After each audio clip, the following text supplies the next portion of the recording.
We are back with another edition of NASCAR Thunder 2004 here on KRC.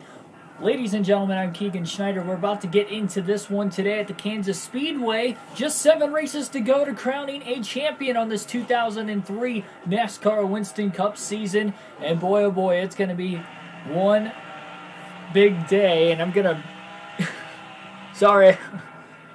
Having some technical difficulties. Okay. Wasn't really technical. You guys couldn't hear it, but I was echoing in my ear, and it was kind of throwing me off my script. So, anyway, we are about to hop right on into this race. Qualifying practice already done. Terry Labonte's got a really fast car, and he'll try to go to victory lane here in today's race. So we'll take you through the starting lineup. Before that, the MRN guys are going to take you through the rest of the pre-race, the national anthem, and so on and so forth, and we'll get this thing underway here today. Hello and welcome to the Kansas Speedway for the running of the Banquet 400. What a great facility. By the way, Darren Dill, Oni, Cap 24, welcome to the stream, guys. Like Chicagoland and Las Vegas. Most of these drivers are still learning things about this track. We should see quite a show. The 5 car has been pretty rough with the other drivers lately. Quite honestly, I think his driving has gotten a little out of control. It's one thing to be out there driving aggressively and fighting for position. And one rival. He's gone over the line as of late. And 5 allies, and he's talking about us making rivals all over the racetrack. He's got a long way to go on the points list. Yeah, those guys have been working so hard this year. It's a shame it doesn't really show in points. Just seems they can't keep that car out of trouble on race day. Maybe their luck will change today. Robbie Gordon just couldn't get up to speed in qualifying this week. You're right, it's going to be tough for him. You get so used to starting up front, and then you have an off week and you have to start towards the back. Then when race day comes, you feel like you passed 1,000 cars at the end. And worse yet, sometimes you never make it to the front.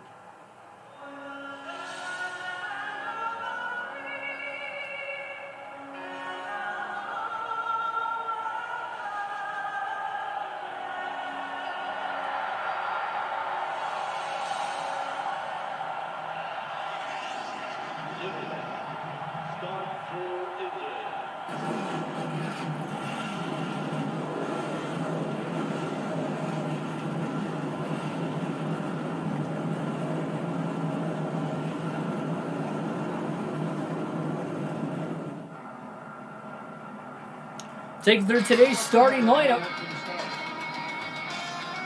On the pole, Dale Jarrett in the 88, trying to go for another great performance to move himself closer to the championship hunt. Same goes for Gordon. Jeff Gordon will start outside pole in second. Terry Labonte Dale Jr. will be in row number 2. Jr. coming off a rough 23rd place finish yesterday, but still has a 104 points lead coming into today's race. Jimmy Johnson, Tony Stewart will be in row number 3.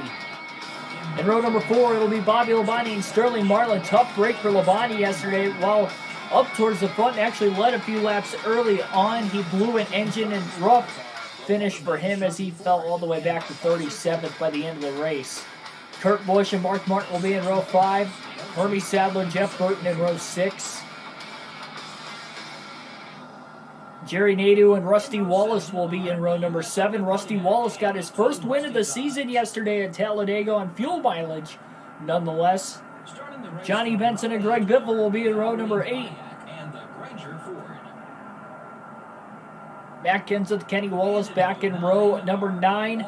Kenseth also blew an engine in yesterday's race, dropped himself outside the top 5 in points, fell from 5th to 8th. But he's still in the championship hunt with 7 races to go, so you never know what could happen here. Mike Skinner and Bill Elliott in row 10. In row 11, it'll be Elliott Sadler and Jeremy Mayfield. Elliott's really poured it on. He's led laps in each of the last 2 races. And not on pit strategy, might I add. Kenny Schrader, Jack Sprague in row 12. Ward Burton, Ricky Craven in row 13.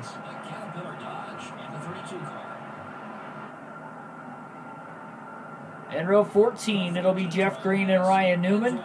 Jeff Green also blew an engine yesterday, though he is not in the championship hunt. Ryan Newman is, but he's trying to get back into it. He's barely inside the top 10 right now. Ashton Lewis and Stanton Barrett in row 15. In row 16, it'll be Kevin Harvick and Ricky Rudd. Former rivals with one another right there, but Seems like they've all gotten each other under control. Casey Mears, David Green in row 17. In row 18, we've got Steve Park and Joe Nemechek.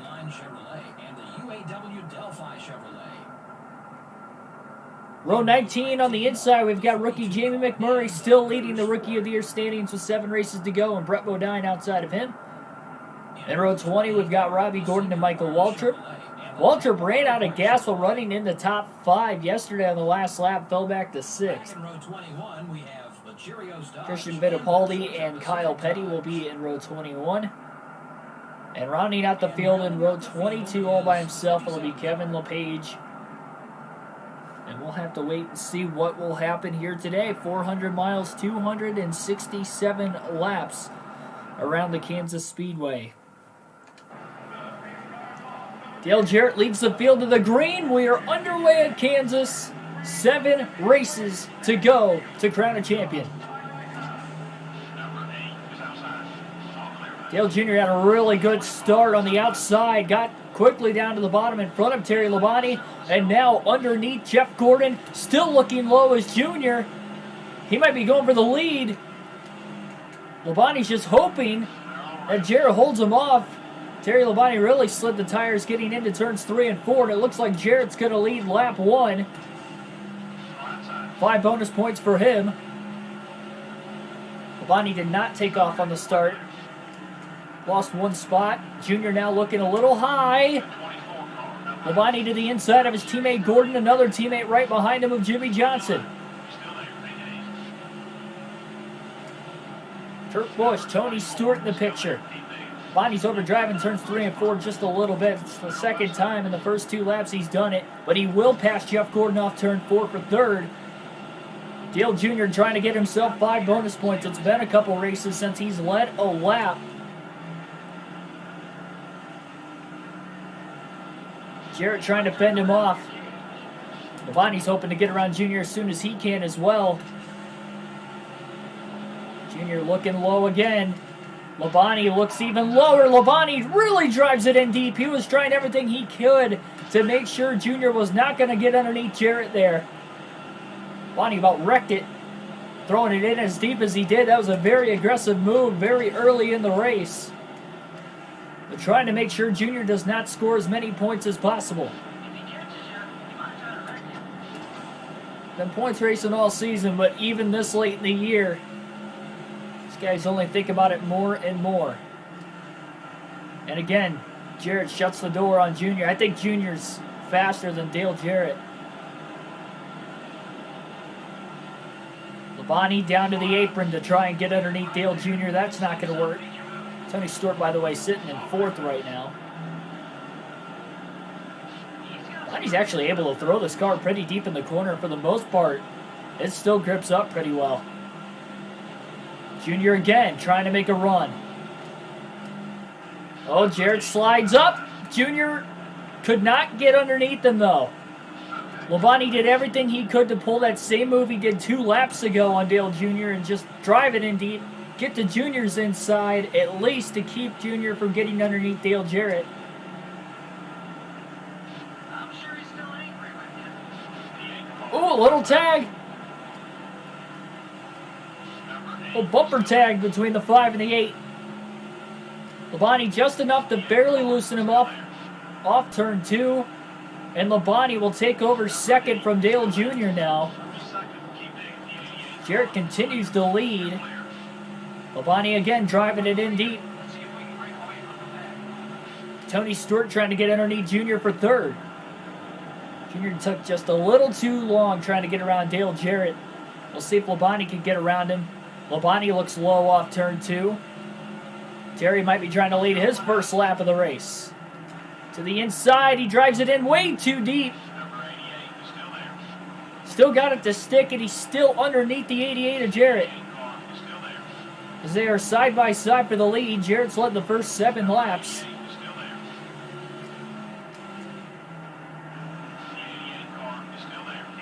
Jeff Gordon up to 3rd, gets around Stewart and Dale Jr. in the last lap and a half. Labonte's all clear. We have a new leader off turn 2. Terry Labonte looking for 5 bonus points. He can lead back to the start-finish line here, which he should. Jeff Gordon, Labonte's teammate, trying to get up towards the front as well. He's on the inside of Jarrett off turn 4 for second.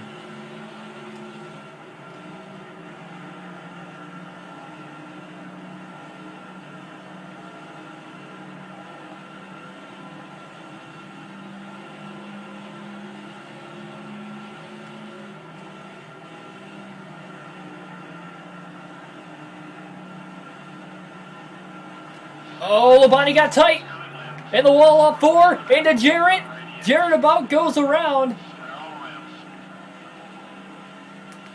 Nowhere to go. They were 3 wide off turn 4 after Labonte hit the wall trying to miss him to the inside, and Jeff Gordon's going to take the lead.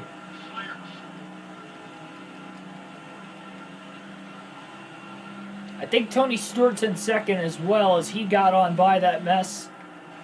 Johnson didn't get by it, but he didn't get slowed down nearly as much as some of those other guys from 5th on back now. And Dale Jr.'s outside the top 5 all of a sudden. He came close to leading a lap early. And now he's back to 5th. He must have gotten around Jarrett after Jarrett got sideways. Bonnie pushed a little too tight, got up into the wall. At least Terry was able to get 1 lap led before that happened.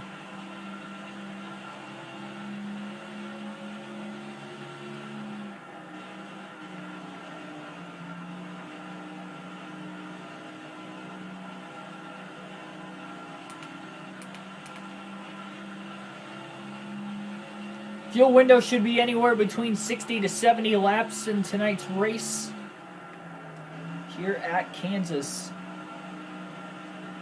Labonte still needs to get payback on 2 rivals. Kurt Busch, Michael Waltrip, if given the opportunity, of course.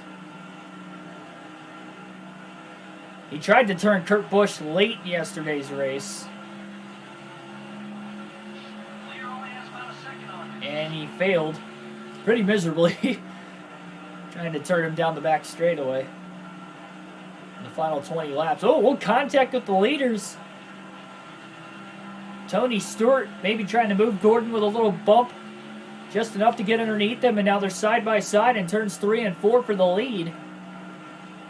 We'll keep battling. Labonte might be able to catch him a little bit quicker. He is pulling away from Johnson, though. He's got that going for him. We're going to alternate through the different camera angles very early in today's race.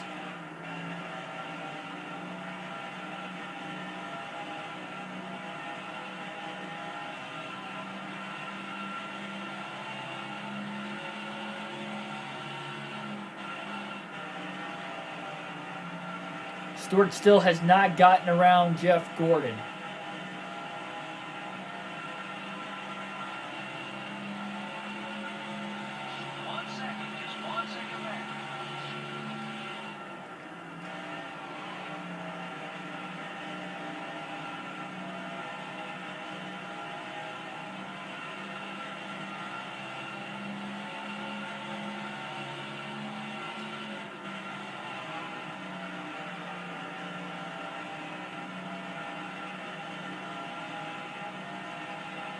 Labonte was fastest in first practice and then in happy hour, but qualified 3rd. He was 6th on his first lap. Looked like should have been able to gain enough time to get the pole, but I guess not. Jeff Gordon and Dale Jarrett just had a little bit faster lap times. Very early in today's race. Got 5 people already watching. Thanks for everybody tuning in. Some Saturday night action on NASCAR Thunder 2004. Next full race live stream will be tomorrow afternoon, noon Eastern Standard Time, when we go to Charlotte. Well, now known as Charlotte Motor Speedway, formerly Lowe's Motor Speedway. They had that sponsorship deal there. Be careful using up those tires. Have a little 500-mile race under the lights. Final night race of the season. And on this game, of course. With that being the case.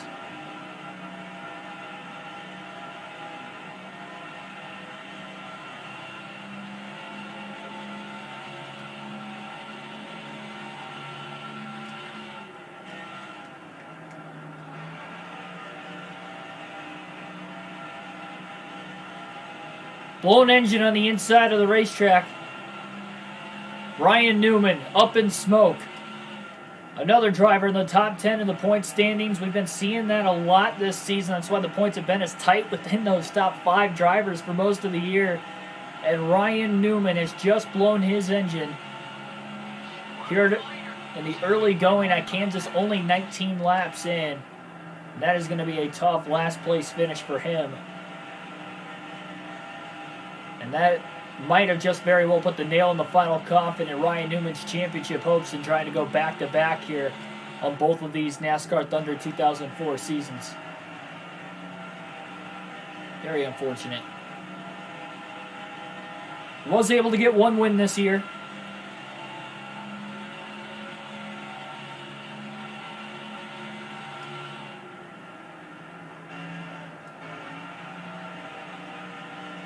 Something he was not able to do in his Season 1 championship run.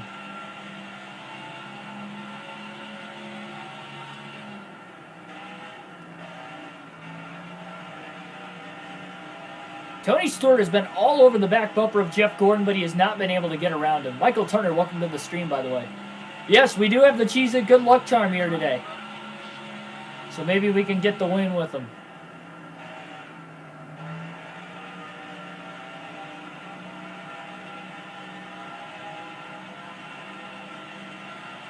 I don't know about the rest of the season because we still have a lot of races left. But then again, at the same time, we keep knocking off wins with this paint scheme. And we've been having good luck with it all year. If it ain't broke, don't fix it. That might be our saving grace. The thing is, though, winning races is only going to do so much. Dale Jr. is going to have to DNF once or twice at least. I was expecting 3 times after we DNF'd those 2 races in a row at New Hampshire and Dover. But Junior finishing 23rd at Dega. And then even when we DNF'd at Dover, he finished outside the top 20 as well. I think he finished like 26. So he's definitely been sliding in performance, which has helped. I think you look back to Chicagoland earlier this year when Dale Jr. blew an engine, finished 42nd. Or sorry, not Chicagoland. Michigan. It was the first Michigan race when Dale Jr. blew an engine. And at that time, he was the points leader, though him and Kenseth were going back and forth a lot early in the season, in that first half of the year. And Labonte DNF'd out of that race, too, and only beat Dale Jr. by 2 positions. Even if he just would have finished that race, that could have been another 20 extra spots worth of points that he could have gained on him. You just start to think about those little things over and over again at the end of the year. You really got to try to block out everything that happened in the past and just keep going with the present. Jeff Gordon almost slid into the wall off turn 2. He went really, really wide. Still a little bit of a wide entry into turn 3. Stewart's been trying to get around it for so long and can't do it. And we've got a 3-car battle for the lead at lap 25 now here at Kansas. Stewart maybe going to look low again. And again, Gordon shuts the door. That's going to allow the 5 of Labonte to run high off the exit of the corner, trying to get around Stewart on the outside. I'm not sure if this is going to work going into turn 3. Wow, really slid the tires. And Tony Stewart drove it off deep to get around Gordon. Labonte got to follow him. Stewart's going to lead his first lap of the race, it looks like. Labonte trying to go all the way down to the apron, perhaps, to get around him. That didn't work, so Stewart's going to get himself 5 bonus points. Labonte does pass Gordon in turns 1 and 2 for second, though. Stewart was able to lead 1 lap, and now Labonte gets underneath him down the backstretch, and Labonte will try to take a run and take the lead for the second time for himself tonight. And he'll clear Tony Stewart off turn 4. Terry Labonte back out in front again at Kansas.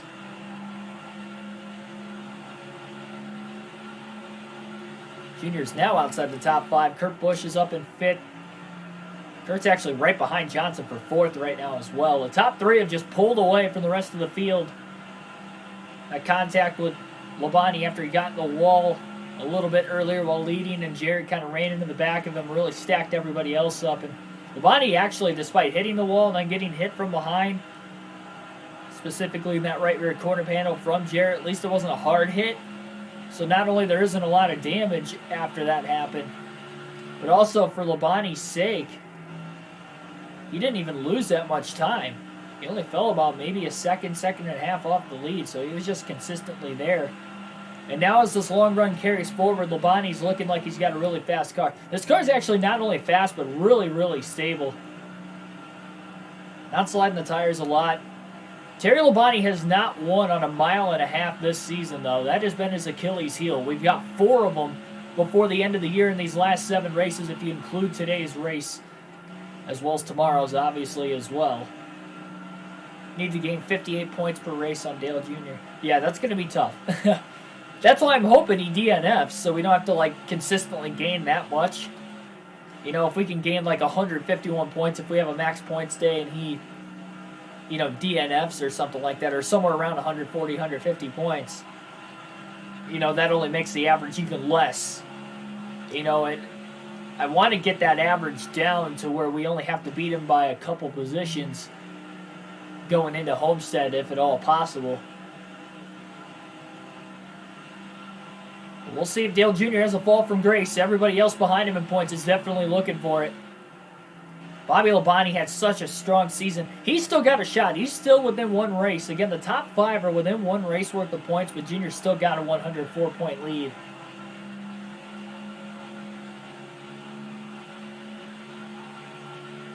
Labonte's about 2 full races worth of points out. That 5th place run at Talladega yesterday definitely helped when Jr. did not have as much luck throughout the race in the draft. 2 cautions really kind of stagnated him. That second caution actually trapped him a lap down. Didn't realize he was a lap down at the time, but it did trap him a lap down.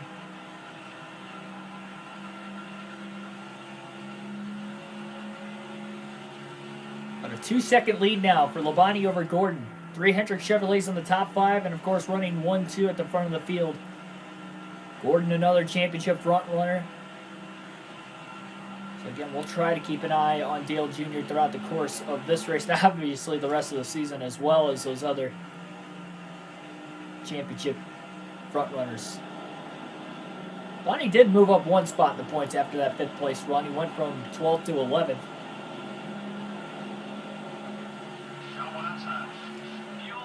Ashton Lewis will be the first lap car Labonte will catch here today. And Terry's about halfway out of gas in this run, which again means he can go to about lap 65 or 66, which I kind of expected right around lap 66. 60 to 70 laps, you'll see guys start to pit. Some might even be able to take it further than 70. We see that from time to time. It really just depends. It varies.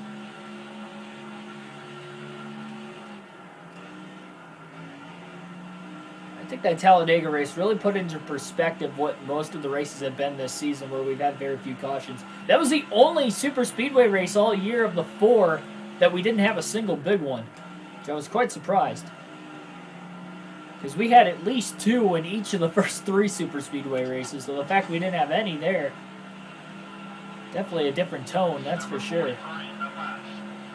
Bonnie was able to lead the most laps, led 58 of the 188 laps ran yesterday. Dale Jarrett was a close second, though. He led about 30 laps. Jarrett probably had the fastest car in the field. Bobby Labonte, we already mentioned, he blew an engine. He went into the race second in points, 105 back. So even though Dale Jr. finished 23rd, he only lost 1 point as far as the actual standings go. Mark Martin, who's now second in points again, obviously gained a lot more than that on Dale Jr. himself, but Jr.'s overall points lead only decreased by 1 point. That's just not going to be enough to catch him these final 7 races.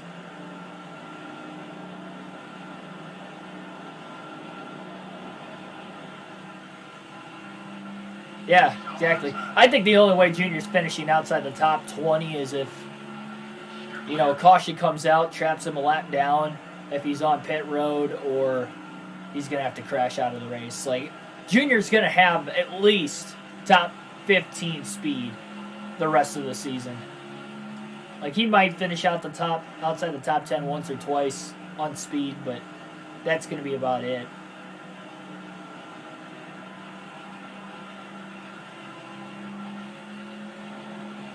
The only reason he finished outside the top 20 yesterday is because it was Talladega, and anything could happen, and he just didn't draft well, which was surprising again for Junior. He's so good.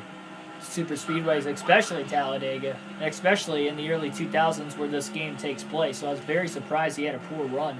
Didn't lead a single lap either. It just was not Dale Jr.'s day.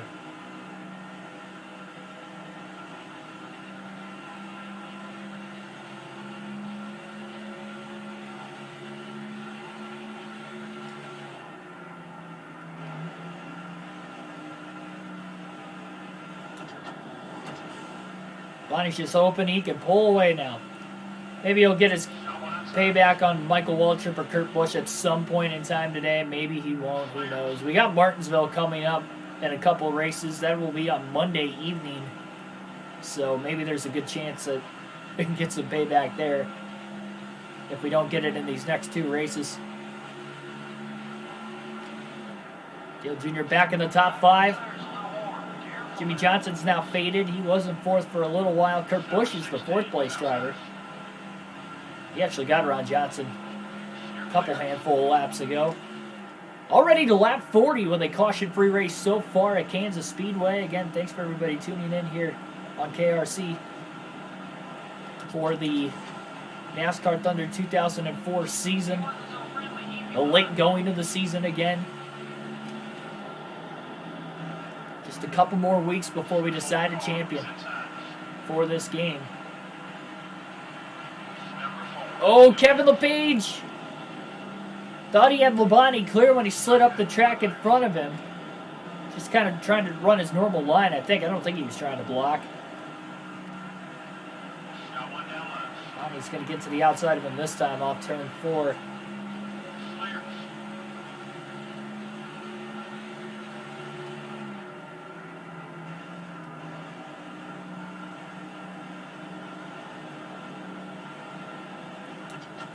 Too many 400-mile races left. Actually, this is the second to last one.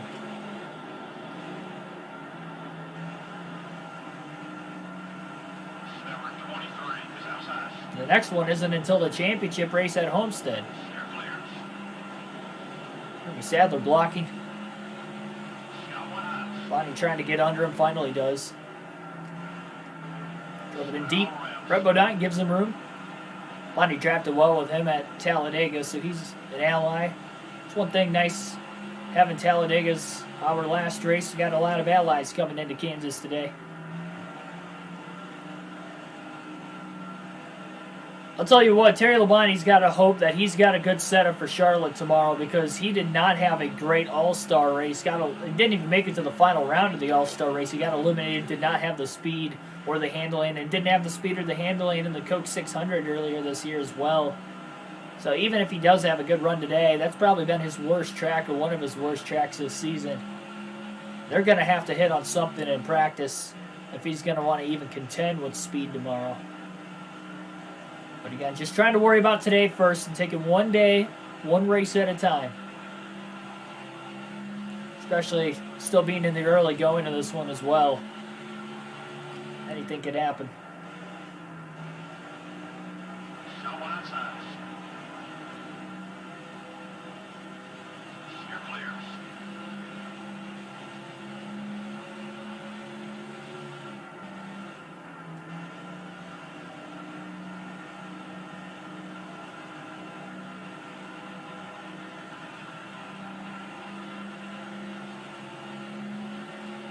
I don't know if Rockingham's 400 miles, though. Because the track's about a mile and a quarter or a mile and a third, and it's 393 laps.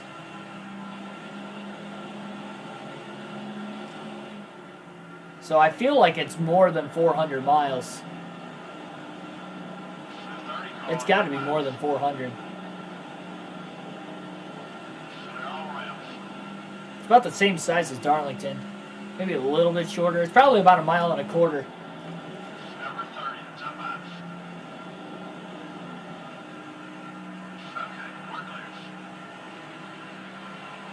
Bonnie was trying to get to the inside of Jeremy Mayfield, went to the high side instead.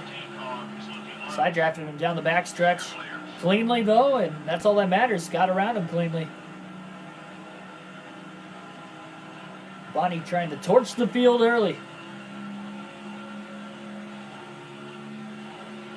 Matt Kenseth up to 5th. Newcomer as far as the top 5 is concerned. Jeff Gordon's starting to fade a little bit. Jonathan Rogers, welcome to the stream.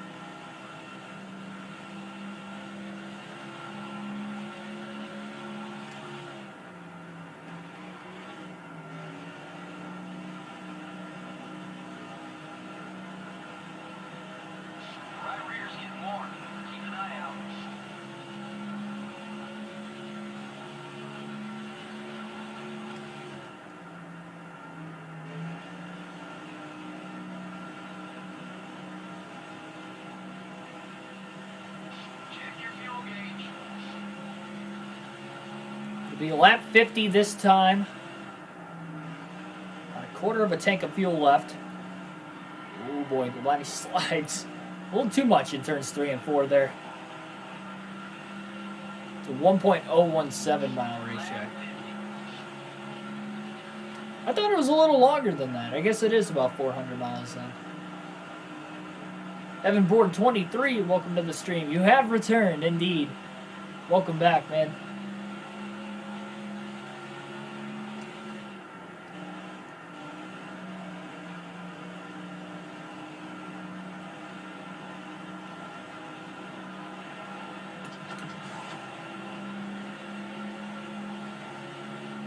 Well, if Labonte does have a strong end of the season, I can guarantee he'll definitely finish better than what we finished with Biffle in Season 1. We've been a little bit more consistent throughout the whole, as a whole this season. We just had a bad second half of the year.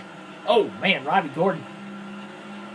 I don't know if that was a block. Probably he was trying to make a move on McMurray. Man, kind of took his line away in the center of the corner, too. Just sent it off in there, and then Labonte got loose on top of it, which didn't help. Get back underneath Robbie Gordon again. Oh. Robbie's not giving him a lot of room.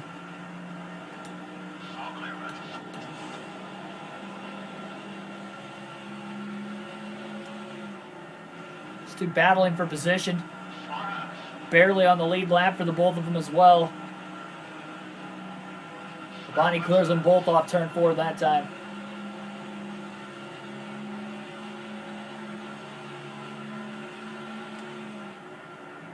Bonnie's got a fast car. Pretty big lead. Man, he drifted so far into that corner. That's insane.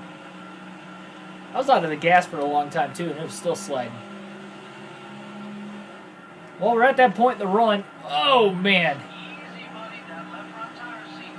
Yeah, well, Bonnie's not having a lot of fun with this race car. Over 50-lap old tires. Got to stretch this run out as far as he can. Never know if this could be a fuel mileage race at the end if we don't get a lot of cautions.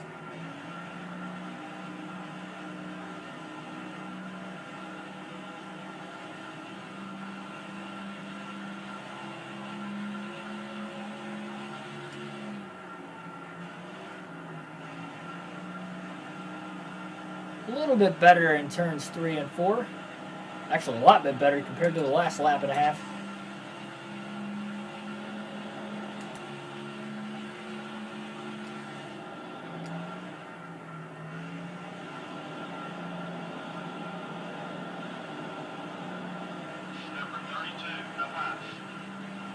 Almost like a baby crossover move on Ricky Craven. He didn't fake all the way high before he ducked to the inside, but he did slightly, just enough to get Craven off the bottom. Not a lot off the bottom, but just enough that Labonte can make the pass and put him a lap down.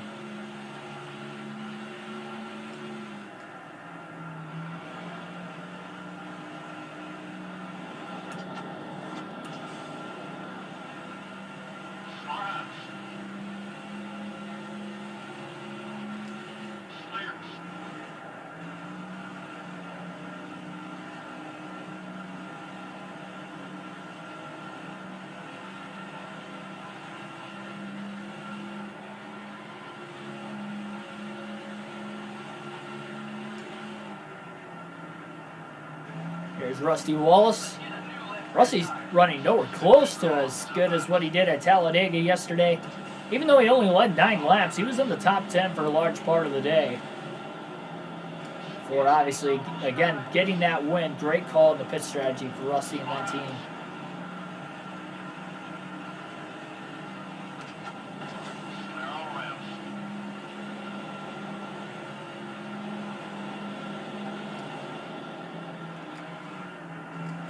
Oh! Slid the tires. Ashton Lewis still wasn't able to keep pace in front of Labonte that corner.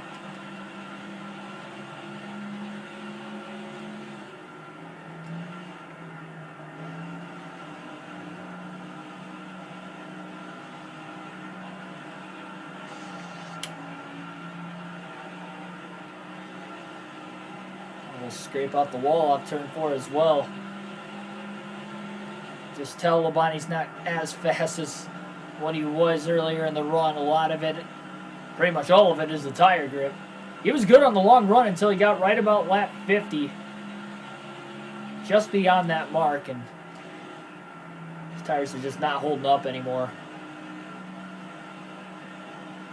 Dale Sr. would have been 70 years old this year. That's crazy.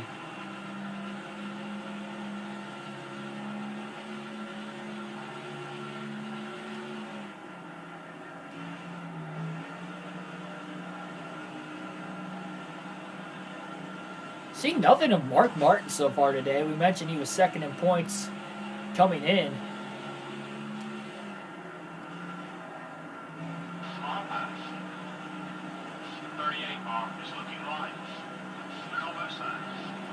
Dale Jarrett led some laps early after starting on the pole. He's not in the top 5 anymore. He's third in points coming into this race. Coming off that top 3 yesterday at Talladega. 3 wide to the inside off turn 2. Nathan Fittipaldi and Bill Elliott. Bonnie clears them both before he even gets into turn 3. I'm going to get around Johnny Benson. I don't know if Labonte's going to make it to lap 66. I think he'd be lucky to make it to lap 65 at this point. He's at 62 at the line. 18.5 second lead over Jeff Gordon. Felt like he was on the brakes a lot extra there, and he still got it into the back of Stanton Barrett.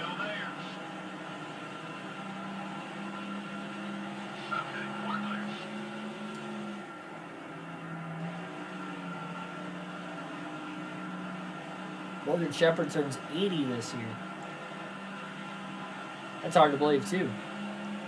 Does he announce anything? Is he going to run like one Xfinity race again this year or something? Oh, no, he's got Parkinson's now, doesn't he? I forgot about that. Tim Irvin, welcome to the stream. At Kansas tonight. Kansas Speedway. So right at lap 63, we're going to see our first comers onto pit road. Oh, man, look at Labonte staying in the gas. Oh, and he gets into Jarrett. Tried to thread the needle there with Harvick and Jarrett. Labonte still sliding the tires. He got really loose now into turn 1. Boy, Jarrett lost a lot of time again to Labonte because of contact.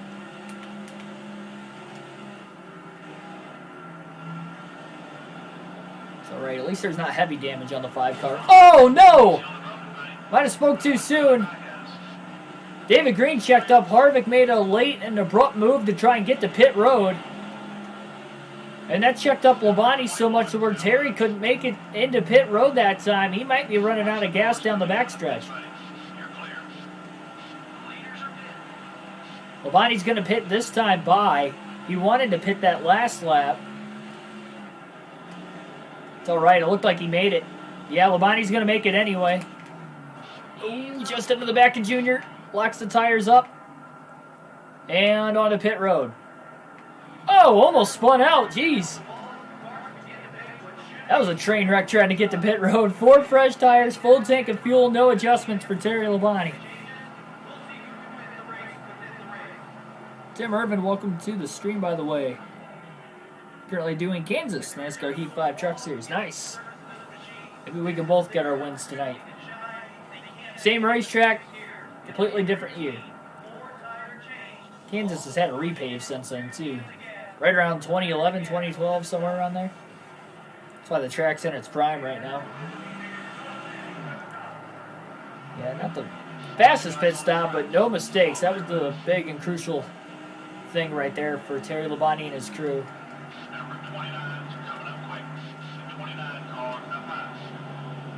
Oh, Dale Jarrett so slow getting up to speed. Labonte right behind him.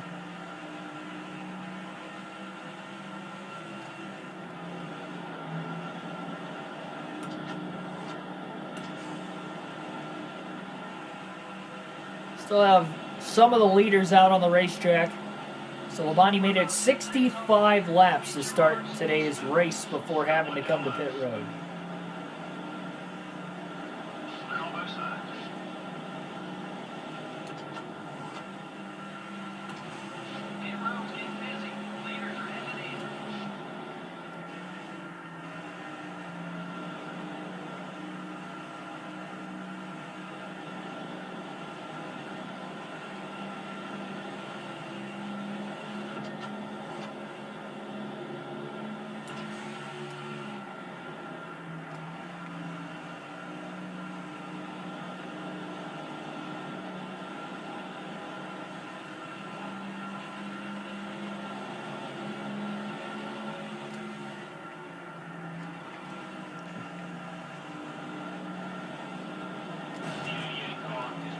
Elliott Sadler coming to pit road. Dale Jarrett just slammed on the brakes.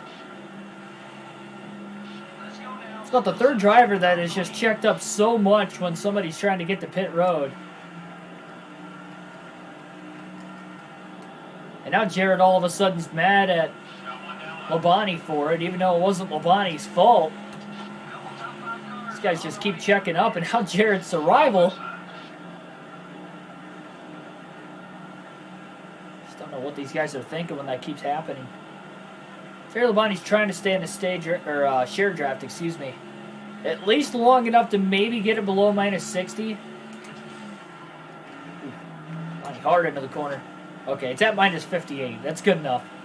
At least Jarrett won't take a swing at Labonte when he tries to pass him. Luckily, there's no heavy damage on the front of Labonte's race car, but that's still damage that he doesn't want on the car.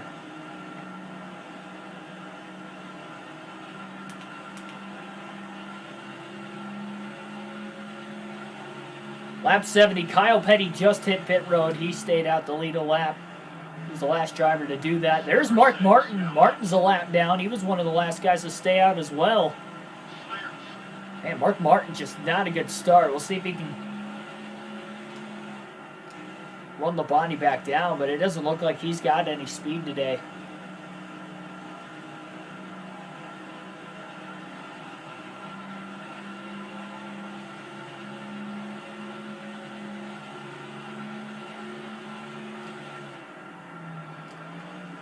Oh. I haven't seen Labonte get that loose. Unless he's on old tires. And obviously just coming out of the pits a couple laps ago. His tires are definitely not old. Only got about 7-8 laps on him. Bobby Labonte also a lap down early on. He's going to try to run down Terry to get back on the lead lap. Bobby trying to keep the momentum he had before he blew an engine at Dagan. Somebody who blew an engine's coming back out on the racetrack. I'm not sure if I heard that right, if it was Ryan Newman or somebody else, but if it is Newman, he was in the top 10 in points, so you can't blame him. Bobby Labonte did the same just to pick up that extra spot on Kenseth yesterday.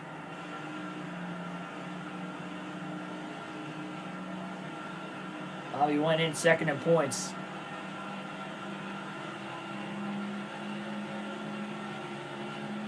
What am I looking forward to this Daytona 500? I'm just ecstatic it's coming up and that the season's going to start. Because, I mean, as nonchalant as that answer seems, as basic as that answer seems, I just can't wait for the season to get underway. I can't wait for the Busch Clash next week. I mean, we're close enough I can count the days on my hands. That's how you know we're close. On one hand with the Clash,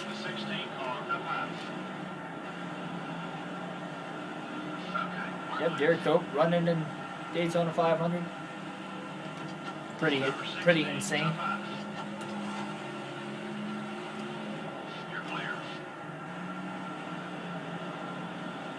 I didn't think he'd ever be in a Cup car again, honestly. That was kind of very random news item there in the last few weeks. Black Ace, welcome to the stream.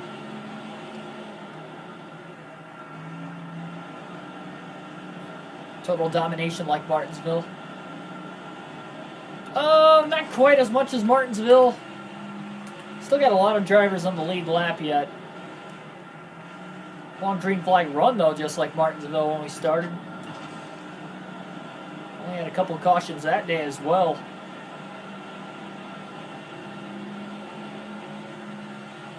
On a 20-second lead, though. 2/3 of a track lead. Dale Jr. back to 4th.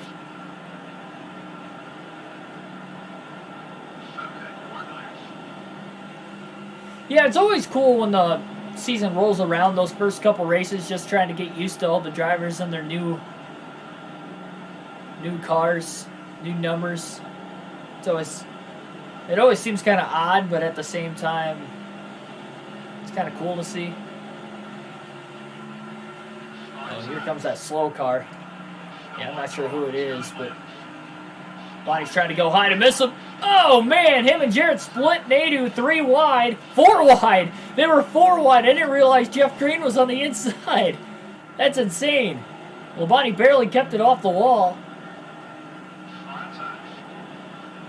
I'm hoping something spectacular happens today because I don't know what the race of the week video is going to be this weekend because we DNF'd out of a lot of races, so I don't really know if we have one for this week. I mean, we're going to have one anyway. I mean, Talladega might be it from yesterday, but it was kind of an anticlimactic finish for us because we weren't in the running at the end. Rusty Wallace made it on fuel mileage.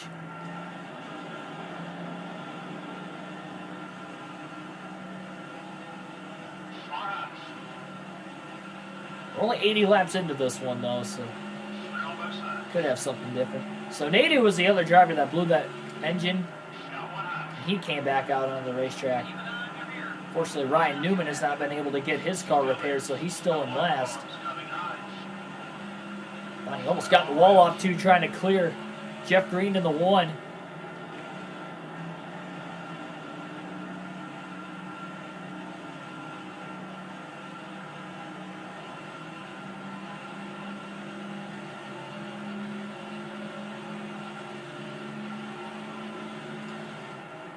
And Kurt Busch got right back around Junior for 4th.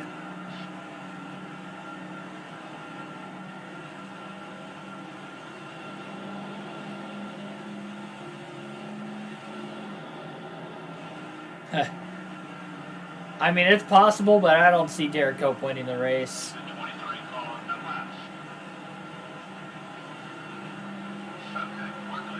Unless it's a wreck fest, that's the only way he'll even have a chance.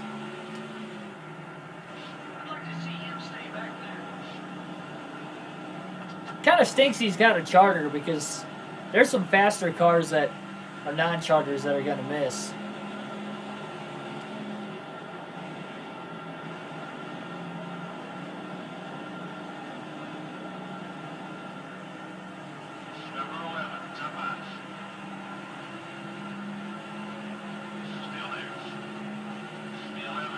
Yeah, it is Saturday night.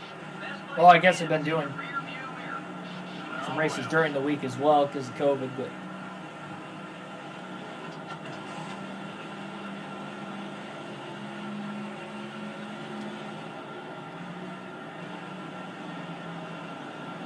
I think the last time I watched Monster Energy Supercross, it was on Speed Channel still, if I'm not mistaken.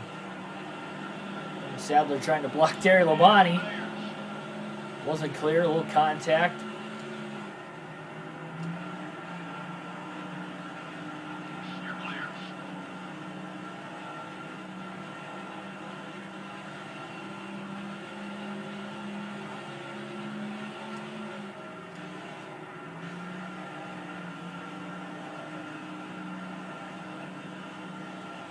I'm just waiting one of these laps and one of these races. We're going to see Dale Jr. on the apron just up and smoking. That's just going to be awesome for us. Obviously, it won't be good for him. Just to spice the championship run up a little bit more.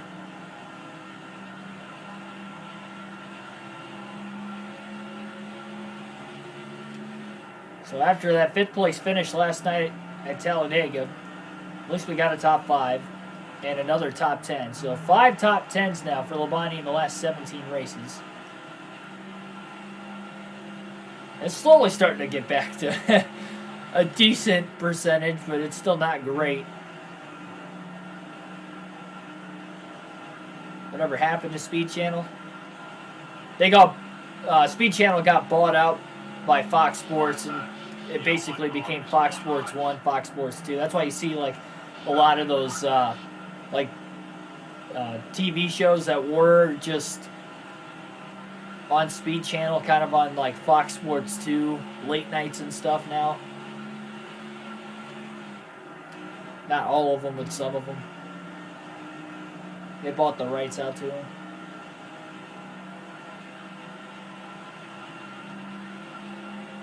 Because it actually flipped in the middle of like racing season. So I think it was like August, if I'm not mistaken.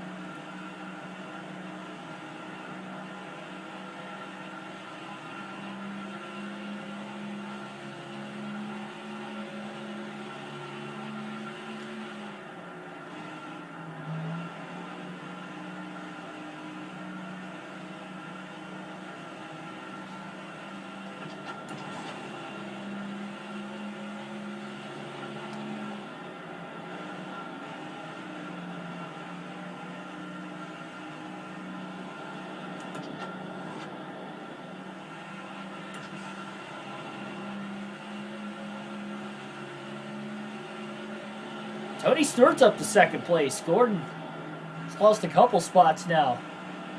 Back to 4th. Even Kurt Busch got around him. 21 car, no pass. Still there. Labonte gets around Ricky Rudd to put him a lap down, and Michael Waltrip is the next lap car ahead of Labonte, and Labonte knows he has to get payback on Waltrip at some point in time.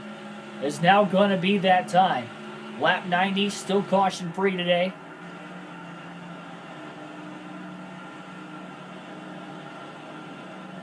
Yeah, so get rid of... That'd be cool, but I don't think that's going to happen.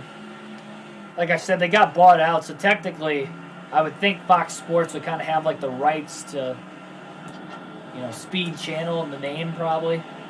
I'd have to imagine.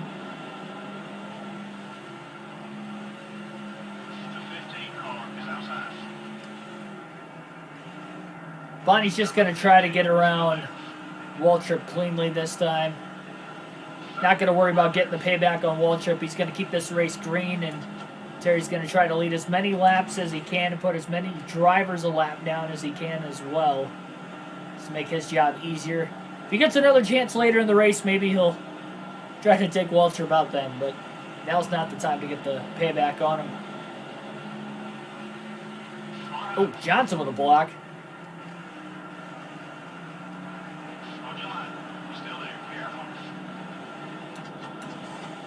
Bonnie's just got a really, really fast race car. Yep, Gann is the oldest driver to win a race.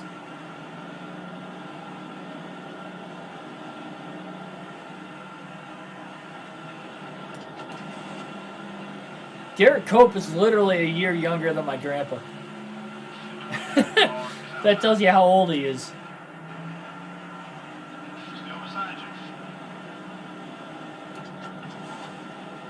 Are we going to go lap down? Jeff Burton in danger of going a lap down.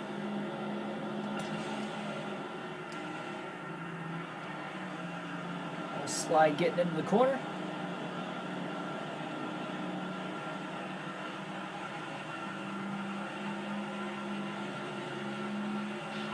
Burton trying to block. Bonnie with a great crossover going into turn 1. Oh, low contact. Okay, maybe it wasn't a great crossover.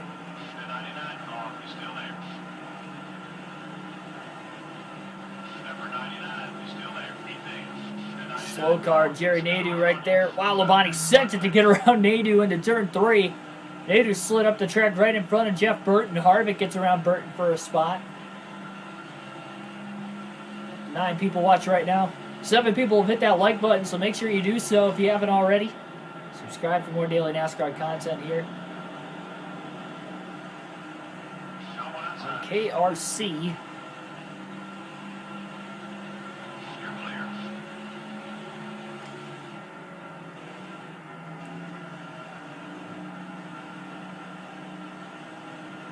Nearing the 100 lap mark in today's race. Labonte has led the most, as mentioned, up to this point. Matt Kenseth up to 4th. Jeff Gordon's fading on this run. He was in 2nd right when he came out of the pits, which is pretty much where he ran for the majority of the opening run. Him and Stewart were kind of battling for 2nd for a while, but Gordon now back to 5th. Maybe lap traffic's not going his way. Ooh, McMurray almost brushed the wall off before. He was up in the marbles, saw a little dust come up. I didn't see any sparks, though. I don't think he got into it completely.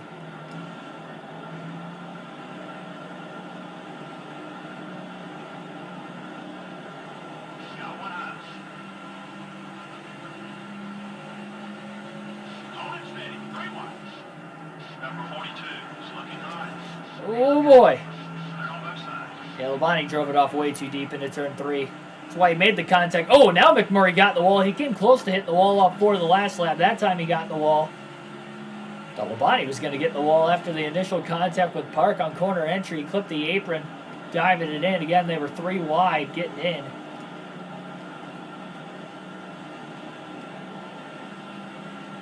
Now Park's just trying to block up Labonte. I think Steve's already 1 lap down. Trying not to go a 2nd lap down. Bonnie finally gets under him and clears him off turn 4.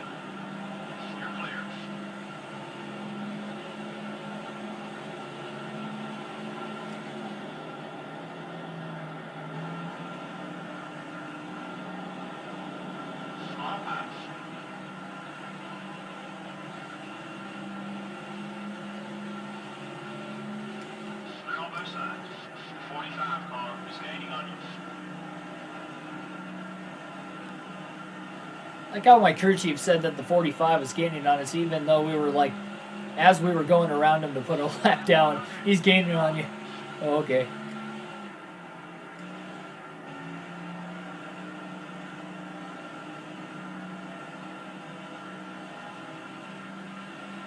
Yeah, he always had those, Ryan Reed always had those diabetes style paint schemes. Won a couple Daytona races. Really good. The restrictor plates. Restrictor plates and road courses were kind of Ryan Reed's specialty. I haven't heard that name in a while.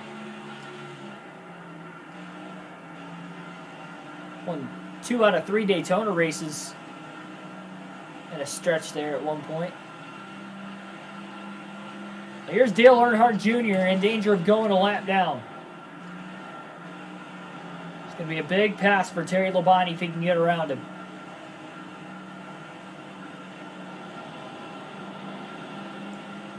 Go all the way down to the apron.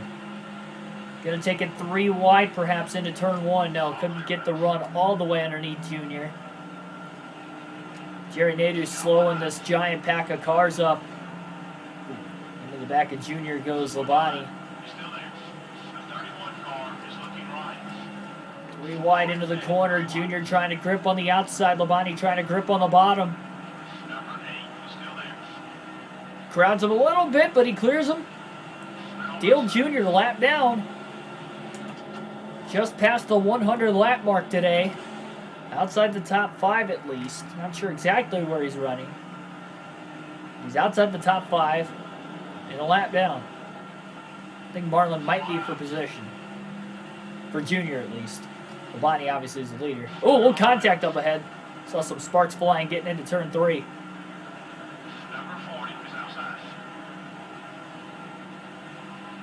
You know, Junior being a lap down right now might be a good chance to get payback on Kurt Busch. Him and Gordon are in a heated battle for 4th. Man, if we can trap Junior lap down, could be big.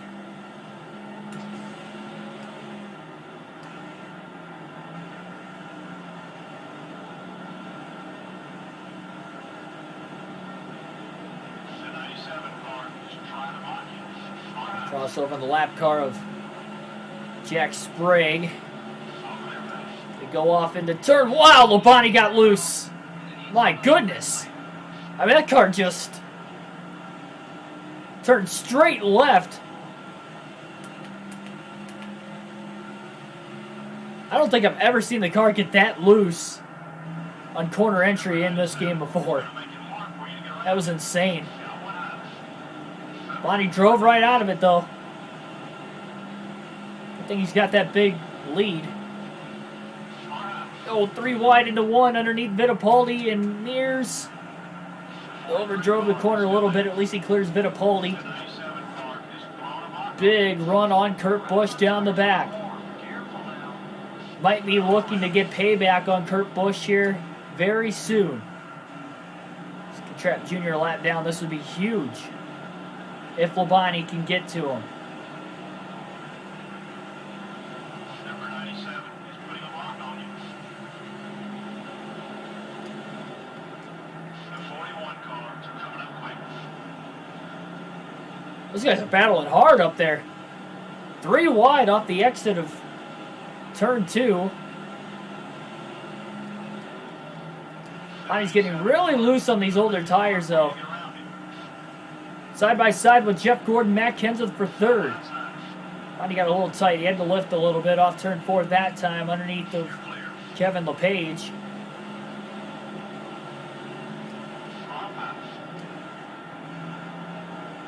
Number 97 is going for the block. All clear, base. The 97 car is inside. And, oh no! Labonte misses him.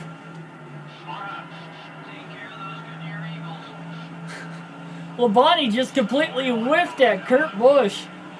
He tried to take him out.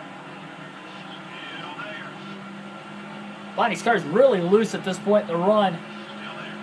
We saw that in the opening run. He didn't make any adjustments because he's got a really fast car. Gets back around Mears and David Green in turns 1 and 2. Well, we'll see if Labonte can maybe line it up again here in a couple laps and get back at Kurt Busch. Might actually get back to him next lap. Who knows? Trying to get payback on Kurt Busch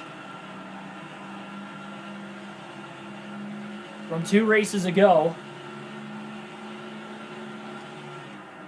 This would trap the points leader Dale Jr. 1 lap down, who I believe is in 7th. Assuming Marlin would be for position for Junior. Big run. And around goes Kurt! Oh, what a save by Kurt Busch! How did Kurt Busch save that car? We actually do stay green. Jerry Nadeau checking up tire group of cars on the outside. That leaves just 2 drivers on the lead lap now. And Kurt Busch only lost 1 spot to Jeff Gordon in that mess. Actually, Gordon was already ahead of him. Never mind. He never lost a single spot. How did Kurt Busch save that? He was pointed towards the wall.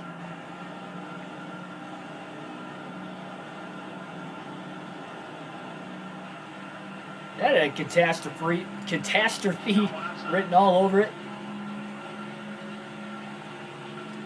Still there. Careful. You're clear.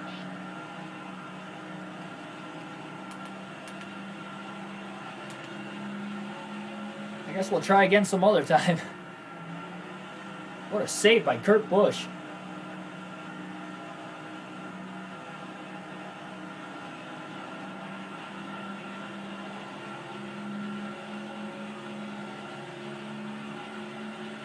Sterling Marlin up to 5th. Sterling's having a quiet but good day.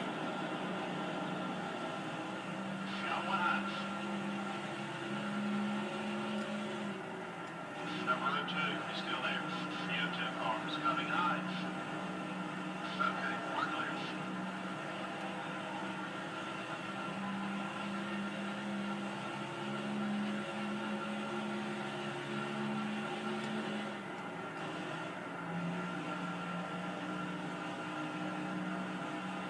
Yeah, some pretty good car control by Kurt Busch, not going to lie. Ooh, Labonte trying to block. Sorry, Tony Stewart trying to block on the 5 of Labonte. Terry now got a little loose. Still clears Stewart off of turn 4.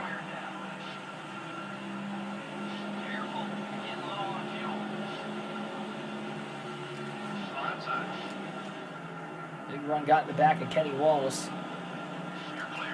Oh, Labonte got loose again. Almost got in the wall that time. Stewart almost got back around him. Well, I guess we're still caution-free at Kansas. We did have a 1.5 mile race go caution-free earlier this year at Chicagoland.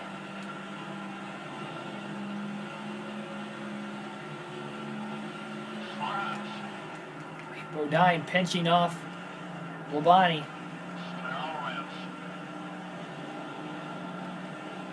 The fact that Bodine was an ally and did that too. You would think the allies would just give you a ton of room in this game, but they still race the heck out of you like any other car. Bodine's already a couple laps down on top of it. So Labonte has lapped the field already due to this very long green flag run to start. We're going to be seeing pit stops coming up very soon. Labonte's next scheduled stop should be at lap 127, so we are getting very close, within 10 laps. Labonte trying to keep this Cheez-It streak of winning with this race car, with me wearing this hat, alive. Trying to go 5 for 5. I mean, that's insane. Well, I should say 5 in a row. We didn't wear the hat the first time we raced this scheme this year, and we took 13th at Texas, so I found the good luck charm. So we got this hat on.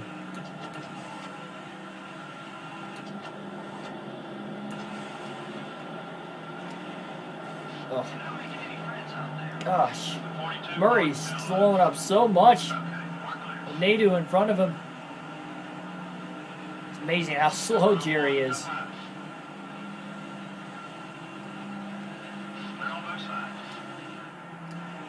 It's amazing how much everybody else checks up so far behind him for whatever reason, too. Like, I can see checking up if he's in your way, like right in front of you, but he wasn't even like right in the way.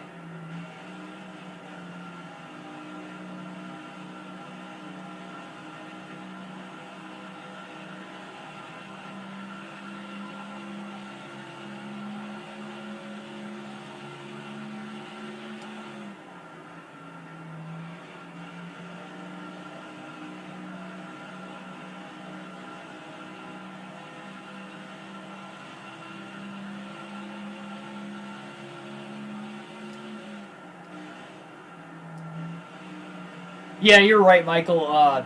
It'd be lap 130. I meant to say that everybody else should probably start pitting about lap 127, because we saw guys pitting at lap 63 last time, which was only about 2 to 3 laps before Labonte hit pit road. Labonte wasn't the last driver to hit the pits.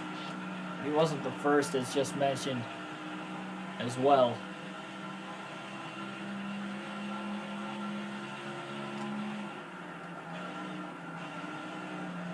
Bonnie barely made it that far last run.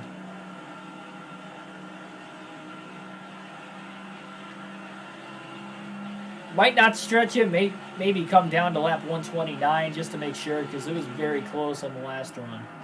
Sterling Marlin up to third. Gordon's had a weird run. Was in second when we first came out of the pits. Fell back to fifth, and now he's back to second again. Stayed green this whole time, too.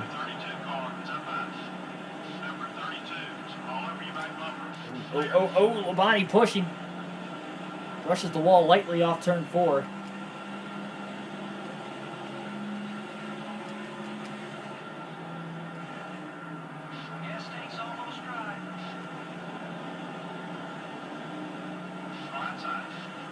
We are almost halfway through this race.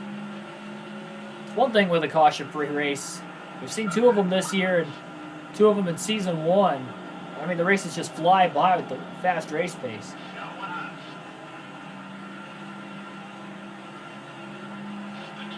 If I remember right, I think it was like 2 hours and 16 minutes to finish Chicagoland. Same distance, same shape racetrack as far as it being 1.5 miles in length and a perfect tri-oval. Well, actually, Chicagoland's more like a circle because it's a curved backstretch, but you get the point. A standard cookie cutter 1.5 miles.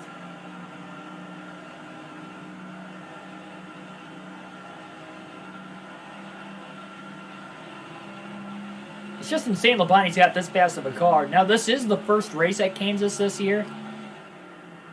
That's one thing that's different with these 1.5 mile tracks. Dale Jr. has just blown an engine. Oh my goodness. If we didn't see championship implications on the line before, we have seen it now. The points leader, Dale Jr., has blown an engine. That is sending me chills right now because Labonte, if he could just finish this race off, is right back in it.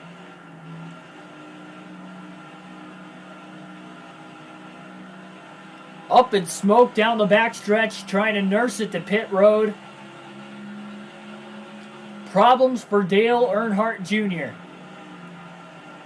And with still 6 races to go after this one, I don't think it's over yet for Terry Labonte. Contact with Jerry Nadeau off turn 4. Nadeau really slow again, but Junior was running pretty well. He was right around 7th place. He's having at least a decent run going for him in the top 10, which is really all he needed with a 104-point lead coming in. That is unbelievable. I'm almost speechless on that. That is insane. That's why you have to get through all 36 races. 30 of them will be complete after today. Still 6 to go. Man, if that happens again, that would be even more perfect. Might be asking for too much, but after a 23rd place finish for Junior at Dega yesterday, and having what we had happen here in this one today at Kansas, that is unbelievable.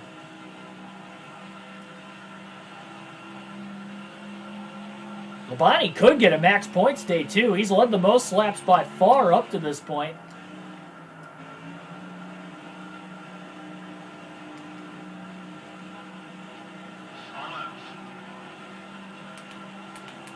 All 4 tires in the yellow.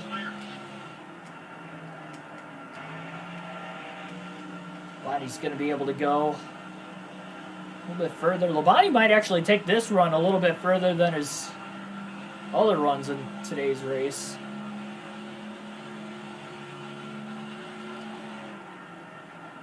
At least Terry's got a big lead.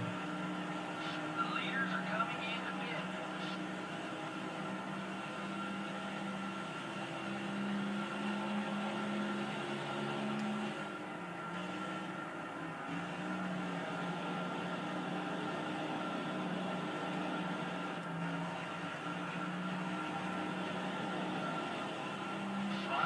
Labonte probably should have pit. Oh man, Labonte's going to run out of gas.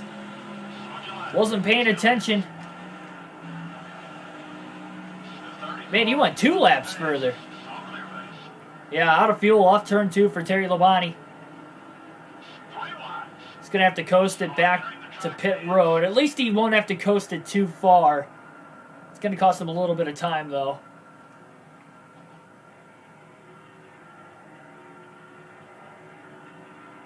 Labonte is on the apron. And onto pit road. No adjustments, 4 fresh tires, full tank of fuel for Terry Labonte. So Dale Jr., the Winston Cup points leader, blew an engine about 5 to 10 laps ago. Had a 104-point lead. Huge sigh of relief for Bobby Labonte as well. He was 2nd in points going into yesterday and blew an engine himself and lost a little bit more ground. That's what he needs. Bobby was in the top 10 earlier too.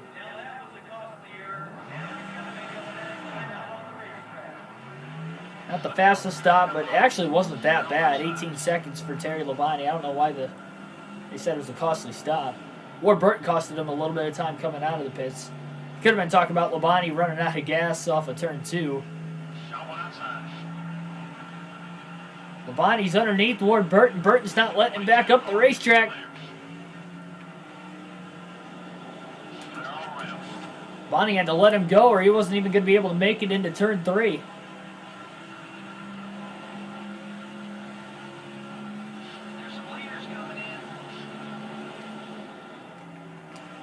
I'm just praying that nothing crazy happens in this race for Labonte's sake, and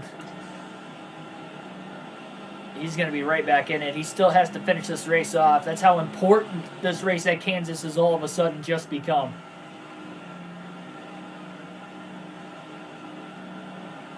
Of all drivers that could have blown an engine, it was the points leader, Dale Jr. Top 5 were within 1 race worth of points from each other.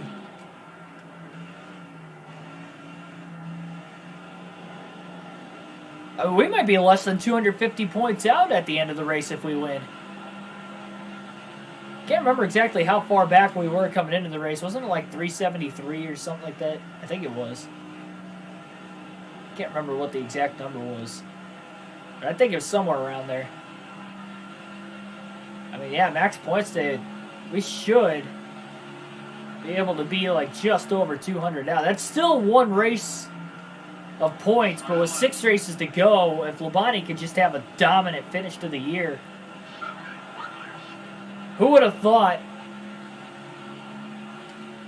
in a 16-race stretch, only having 4 top 10s, 2 wins, now 17-race stretch, it's 5 top 10s after that top 5 at Dega yesterday, but who would have thought that stretch, especially in the second half of the season, and Labonte would still have a chance at the championship? You guys just watch. This game has given me hope just to not win the championship anyway. Or like just to crash out at Homestead or something ridiculous. That's what this game's doing. It's like, oh, we're going to like just toss him up a huge lob for him to spike it back. And then they're going to counter it. You know, like blow an engine or something while leading at Homestead.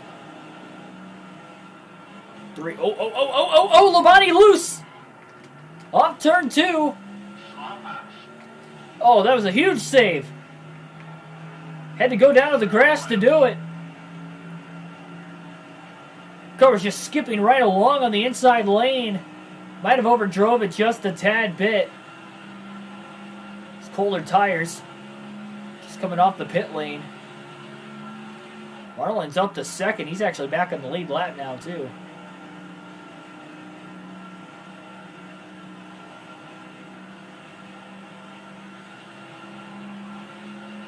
That was a great save by Terry Labonte. And we still stay green.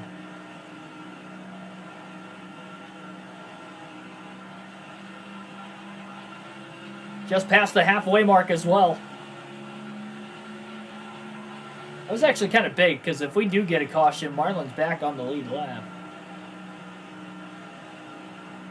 Marlin's out of the championship hunt. He's outside the top 15 in points still. He's had a tough season. He has DNF'd a lot this year. A lot of blown engines for Sterling Marlin. Him and Jimmy Johnson. They've been like the 2 drivers that coming into the season could have had a very good year, and they're either running towards the front or they blow an engine, it seems like. I don't even know if Marlin's in the top 20 in points, to be honest. I know Johnson's well outside the top 10. He's had similar problems. At least Jimmy was able to win early in the season at Texas. Race number 7. Marlin has not won yet this year himself. Sterling got caught up behind Jerry Nadeau. Just a little bit. Oh boy, Nadeau crowding Labonte a little bit there on the front stretch. I wonder how many times we've caught Jerry Nadeau since he's been really slow.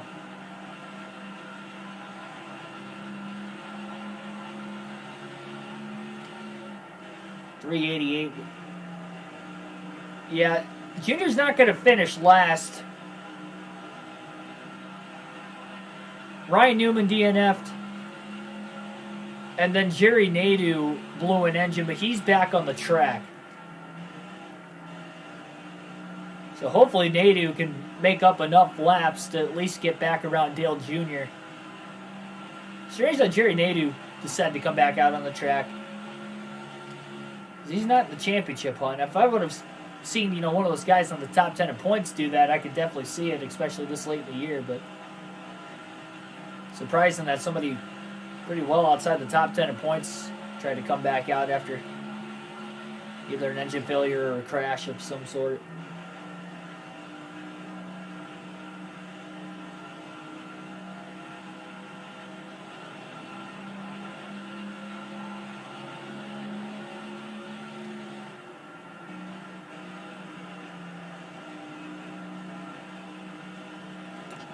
This might be a fun battle.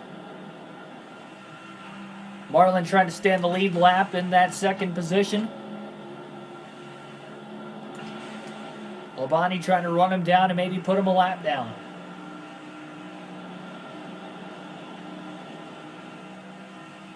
Going low off turn 2. Marlin tried to crowd him.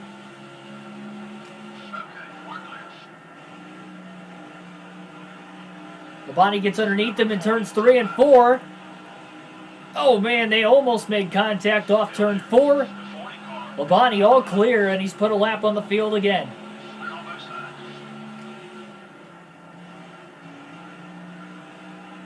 Marlin had a fast pit stop, but got back around Labonte when Labonte got loose off turn 2 about a dozen laps ago. And again, the fact that this has happened on a mile and a half this year, when Terry Labonte has not won on a mile and a half all year. Atlanta, first time around, didn't win it. Actually, DNF'd there. DNF'd in the Coke 600 at Charlotte. Chicagoland, I think he finished 13th, if I remember right. Like, he has just not been good on the mile and a halves in general this year. If I remember right, Texas, we had a top 10.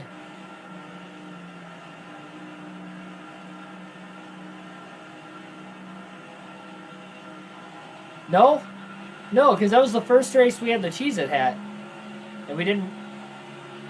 We could have won the race, but something happened with strategy. I don't know if we had to pit in extra time or something, and I think that pushed us outside the top 10.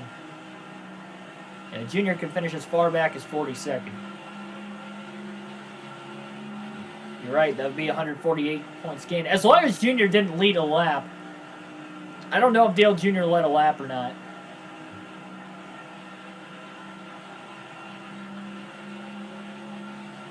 I know he didn't very early in the race, and that went to prove how important that was for Labonte to not let Junior lead a lap early. He was doing everything he could to get around him before Junior eventually could have taken the lead away from Jarrett, because you can tell that Dale Jr. was faster than Dale Jarrett. Jarrett was able to hold on to the lead just enough, and Labonte was able to hold Junior back just enough. Let the beginning of the race play out on a long run, and we still haven't had a caution. Almost 150 laps in. And no bonus points for Dale Jr. today. Unless he stayed out long enough to lead under caution. That's the only other way he could have led a lap.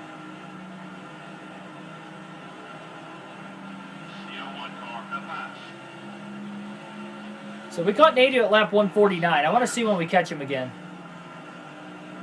Try to remember that if I don't. Two Fink brothers, welcome to the stream.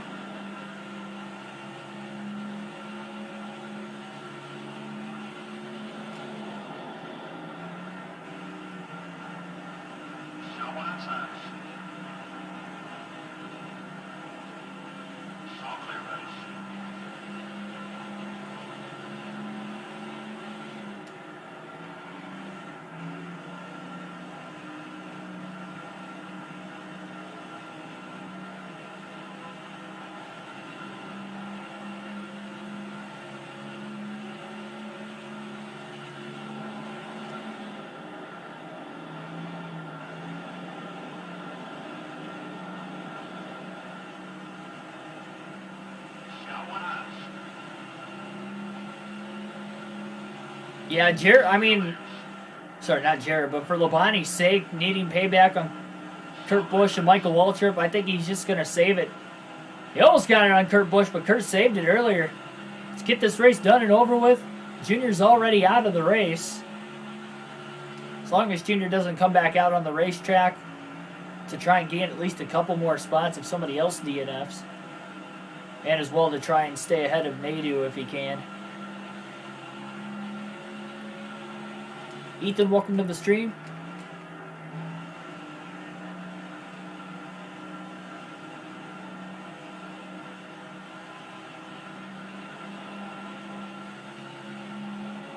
Yep, Labonte's got a lap on the field right now. Just put Sterling Marlin a lap down a handful of laps ago. It's caution-free race, but all it takes is maybe one caution. That'll bunch everybody back together, and then maybe they can get back on the lead lap and get a couple debris cautions. I mean, that's all it takes for at least somebody else to be right back in the thick of things once again. So by no means is this race over. Bonnie's just trying to keep it clean and get to the end. Gonna get underneath Steve Park. There's a pass. Park's been racing him really hard today.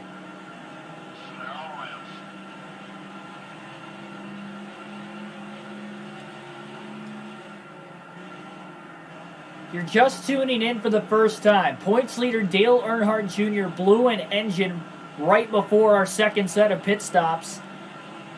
Right at about lap 125 to lap 130. That is the big story of today's race. Junior did not lead a lap as far as I know. And he is currently 41st, but could finish as far back as 42nd because Jerry Nadu did come back out on the track, trying to maybe pick up another spot. If not more, if we get more DNFs after the fact. So this could be a massive, massive points game for not only Labonte, because Labonte could be on his way to getting a max. Yeah, so there we go. Just as he crosses the line there, Terry Labonte has now clinched the most laps led. So that is 10 bonus points for Labonte. And if Junior finishes 42nd, Junior's only going to get 37 points today versus Labonte's 185. Oh, man. Bonnie barely cleared Ward Burton off turn 4. At Kenseth up to third. Good run for him. Kenseth blew an engine at Talladega. Fell outside the top 5 in points. He's right back in it. Junior blows an engine the next day. That's why you got to keep digging to the very end of the season. It is never over until it's over.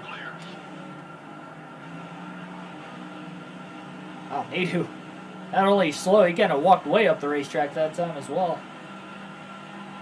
So there it is. So we passed Jerry Nadu at lap 149. We got back around him at lap 157. We literally are catching Nadu every 8 laps on a mile and a half. That's how off the pace he is. I'm surprised he's not like getting black flagged for running below the minimum speed, because that has got to be below the minimum speed. The fact that we're catching him every 8 laps. Hey, whatever it takes for him to get around Junior, I guess. Fine by me.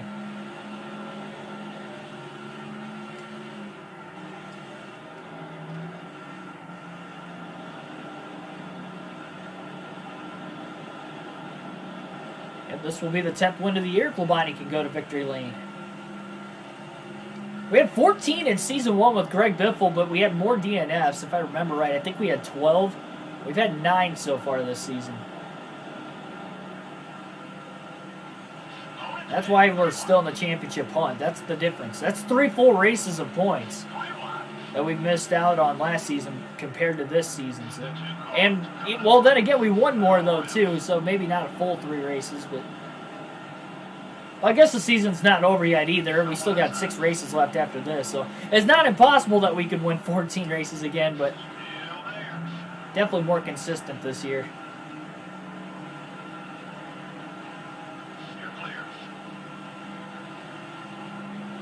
You're the dude. Yes, welcome back, Think Brothers.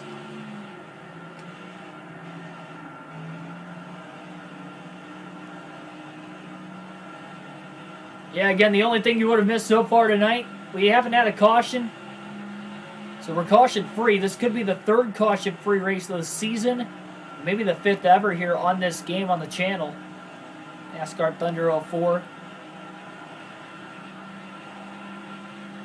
But Dale Jr. blew an engine, had the points lead, and he might very well lose the point. Well, see, that's another thing, too. Jr., we'll have to see if he's actually still going to have the points lead or not.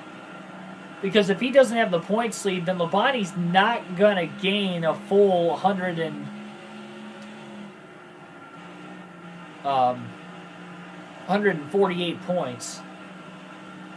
He's not going to gain the full 148 if Junior's not the points leader, because then somebody else will take the points lead that he might not have outscored by as much, but he's still going to gain at least 104 no matter what, which is huge at this point in the season.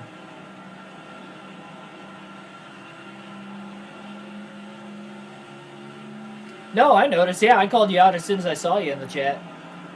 The first time.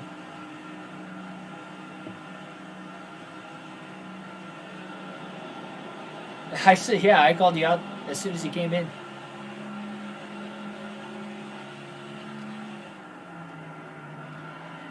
Take it easy on those tires.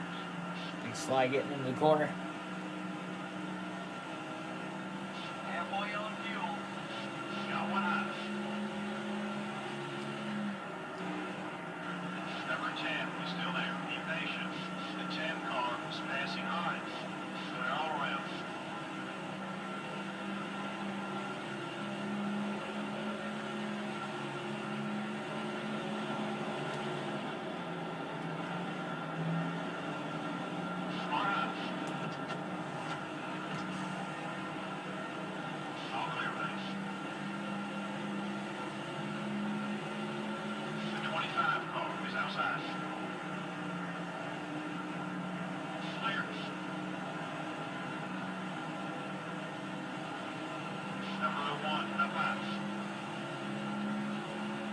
Ooh, a little contact in the center of the tri-oval. A couple lap cars got together. Again, we stay green, nearly 100 laps to go.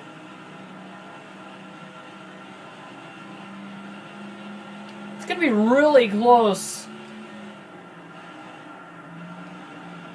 This is going to be a one or a two-stop race to the finish. It should be a two-stop race, you would think. I don't think anybody's going to make it on one pit stop. We have 101 laps to go at the line there. This guy's, well, Labonte just pitted at lap 132. So he's already about halfway through this run.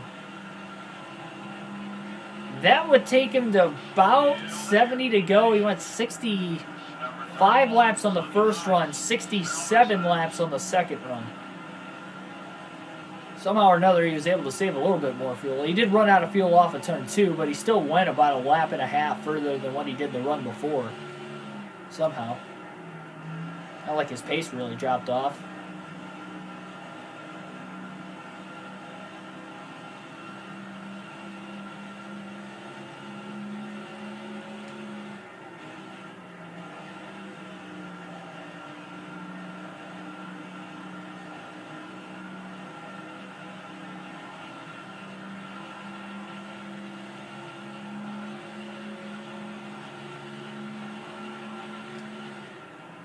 Going to alternate through the different camera angles for the second time today once we get back to the start-finish line again here.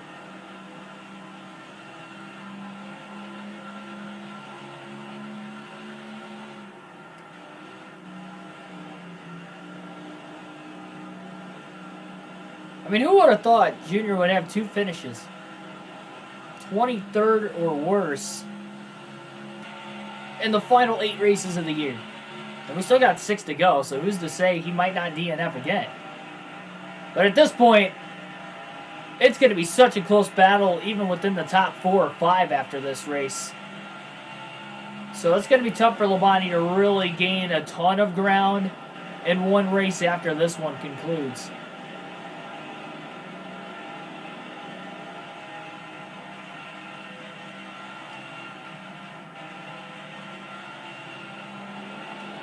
Labonte kind of blocking his brother there. Bobby trying not to go 2 laps down.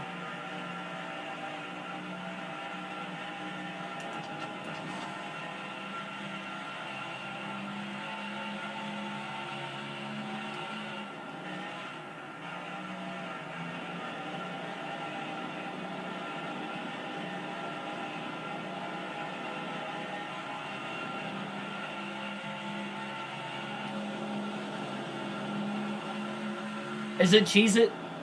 Is that the reason why Dale Jr. blew an engine tonight? It was just like when that caution came out at Pocono earlier this year. I think that was the last time we ran this paint scheme. It's definitely been a while. Probably a little too long. Number 18 is right behind you. Okay, we're clear. Right left. Maybe I was saving it for the right place at the right time. So again, Labonte's got a 1-lap lead on the field, not 2. It's averaging out when they get more than a half a lap down. So that's why you're seeing majority of the top 5 guys showing us 2 laps down. They're only 1 lap down. You never know. They could take the wave around if the caution comes out as well.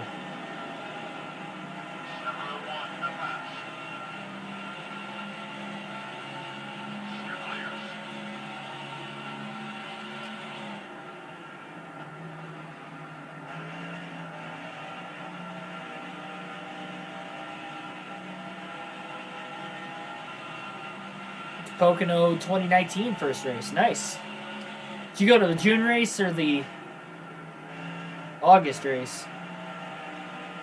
Hopefully you went to the August race. That was a much better race than the June race. But even just going to a race in person, though, I mean, even if you went in June, you probably still had a blast. Especially if it was your first race. I can tell you it'll only go up from there, though.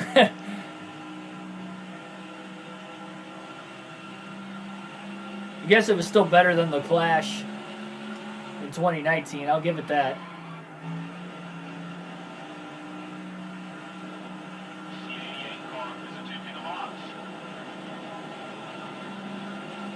Dale Jarrett not mad enough to take a swing at Terry Labonte.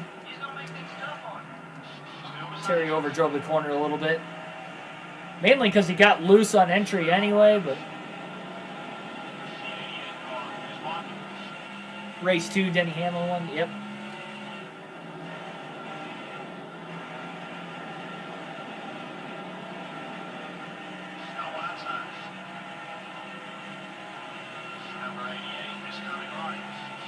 Yeah, I do plan on going to the Pocono doubleheader this year, being I couldn't go last season because of COVID. They didn't have any fans for the either one of the 2 races for the Cup Series last year, so I will definitely be there this year.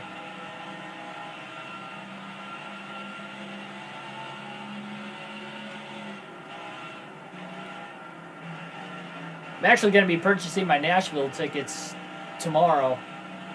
I tried to do it today, but I spent money earlier in the day, so I would have exceeded my limit. With the bank being closed, I couldn't call them to open the limit back up again. So I'm going to be buying those tickets tomorrow morning as soon as I can. As soon as I wake up, that's going to be the first thing I do. Pounce on those before those sell out. I don't want that same predicament as what I have with the Bristol Dirt Race right now, where I can't find tickets because the limited capacity is sold out.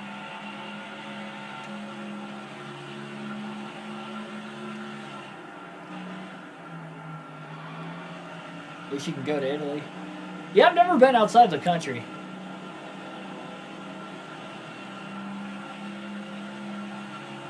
I've seen the border of Canada a ton. I mean, I've seen it. I've just not actually crossed the country. I've been to Detroit a bunch of times. And Windsor, Canada borders Detroit, Michigan, so right on Lake Erie.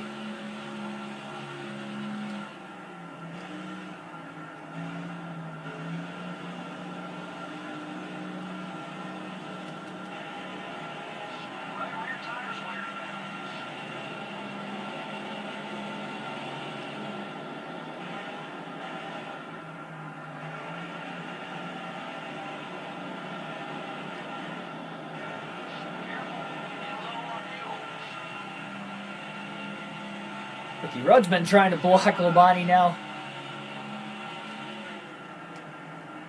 Still there.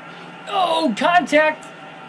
Labonte and Rudd got together. The 21 car still left. Terry overdrove the corner again. He clipped the apron. He's been doing that a lot, especially late in the run. The tires get worn out. It's like the car is just a little too much on the free side. And it almost turns before he wants it to. That's why he dove in so early, and then obviously that caused him to Number 99. slide up into Ricky Rudd in the aftermath of it. But luckily it was minimal contact at best. They're all around.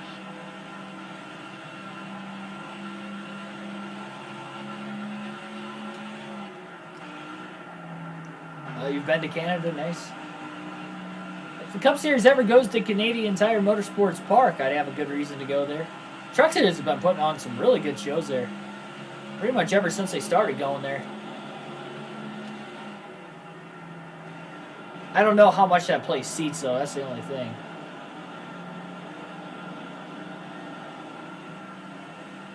Got one outside. Oh, boy. Clear. It's Michael Waltrip, but again, Labonte not looking to get payback on him here. Not today. Labonte just wants to get to the end of the race, get this win, and get as many points as he can on Junior, with Dale Jr.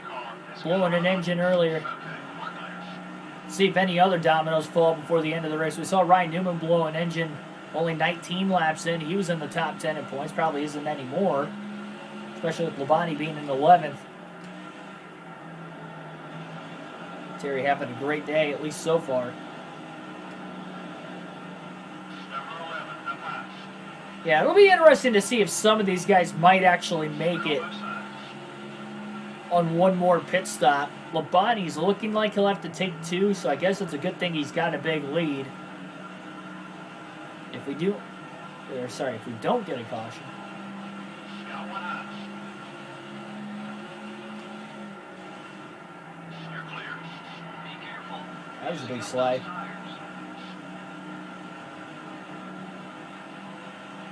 What? I think you might have like scrambled some words in that sentence. They're almost I am using a controller. I don't have a wheel for the PlayStation. PlayStation 2, I should say. If that's what you're asking. I'm using a controller.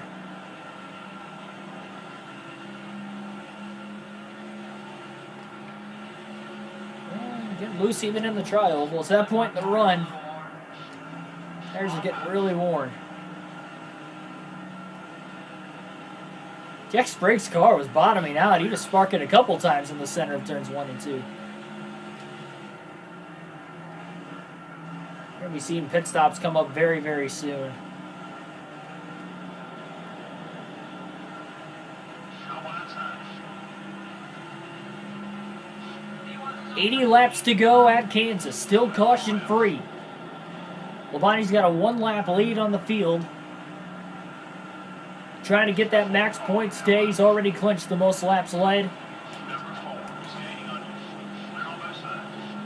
Dale Jr., the points leader, blowing an engine. At a 104-point lead coming in. Number 38, up high. Still won't get Labonte to the championship lead, Okay. but it'll get him closer to it. Running on fumes, buddy. Yeah, Terry's definitely not going to make it on one more stop. He's going to be lucky if he makes it another 10 laps to get it below 70 to go. He made it 67 laps. So if he can't get under that, I don't think there's any way he's going to be able to save more fuel than that. Outside.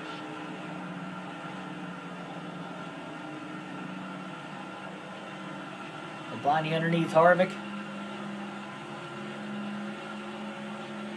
Clear.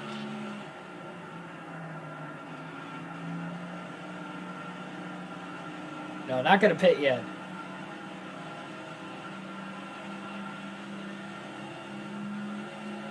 I don't know what that was. I was looking at the chat and I was still turning like I was in the corner, but I wasn't in the corner anymore. Labonte's still going to take this run as far as he can here. He's not going to commit to that two-stop strategy until he knows that it's going to be a two-stop strategy. And who knows, maybe he makes it further in this run than what he even did on the last run. He might make it a one-stop. Who knows?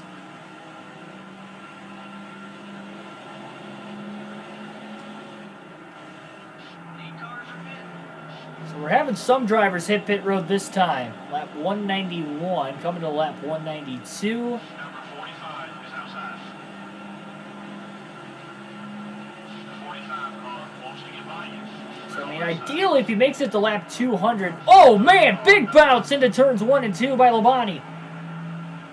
He kind of did that earlier, but not that drastic. He just slid in between the 30 and the 45. No contact at all with anybody. That car just bottomed out big time on the inside of the track. It did that when he clipped the apron earlier, and he kind of went through the grass but saved it. We actually stayed green. 45 is down low. 45 car is up high. You're clear. Darren Dill, welcome back. Yeah, racing at Kansas tonight. Man, Petty trying to block the top. Chopped off Livetsream.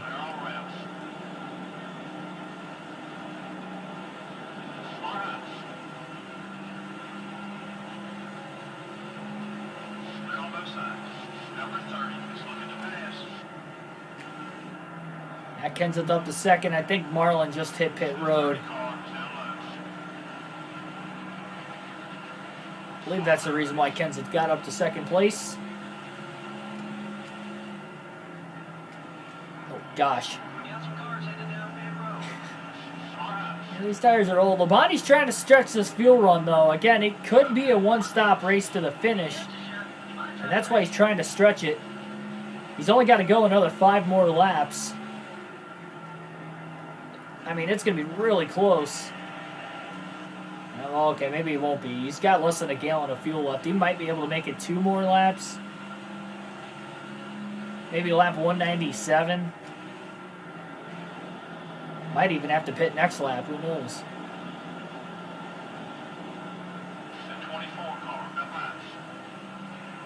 Oh! Hendrick cars get together on the front stretch. Gordon and Livetsream. Livetsream got a little loose off turn 4 again and just slammed right into him.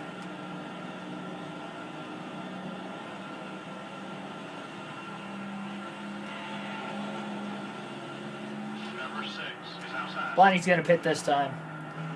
Up 196, not going to stretch it another lap. He might be able to be close.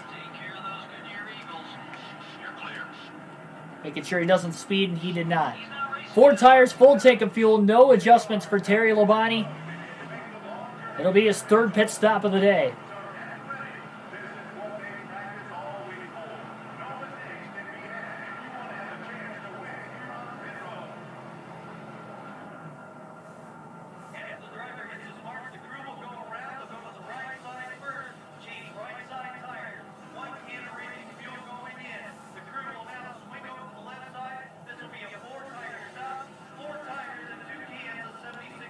One thing Livetsream's crew did not mess up in his top 5 run at Talladega was messing up a pit stop. They went 5 for 5. So far tonight, they're 4 for 4. Livetsream's going to get right back up onto the track. Well, not right back on the track. He's going to stay on the apron at least until he gets up to speed, and then he'll work his way back up onto the track. But Livetsream's got the lead.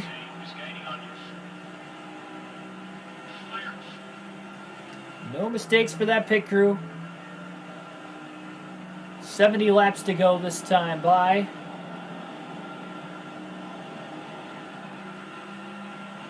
Bobby Labonte for the moment blocking Terry. He's trying to stay in the lead lap. I would have to imagine Bobby will pit now that he is a lap down again.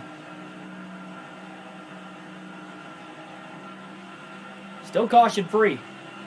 We've had a couple races this season where we didn't get a caution until very late, and that was the only one. At Richmond, we had one caution in each of those 2 races after going over 300 laps to start of the 400. Then there was also one other race this year. We only had 1 caution, and it was late in the race as well. Again, 2 caution-free races. We've had now 5 races that have gone with only 2 cautions the whole race, and then 3 that went with 1. As far as the races we've actually gotten to the finish of. There's only been maybe 3 or 4 races all year where we've actually had more than 5 cautions. Or 5 or more cautions. But to say that there's been a lack of action would be an understatement. I think we've seen more closer finishes this season too. Even with these long green flag stretches. Looks like some of the leaders are headed down pit road. Oh. Hard tires won't help us. Be careful. Car got loose again. We're all around. Seems like even early in the run, yeah, it's like the tires are a little too cold when he first gets on the track, despite the tires being fresher. And after a couple laps, it starts to turn properly again. So 200 laps complete now in Kansas. Again, still caution-free.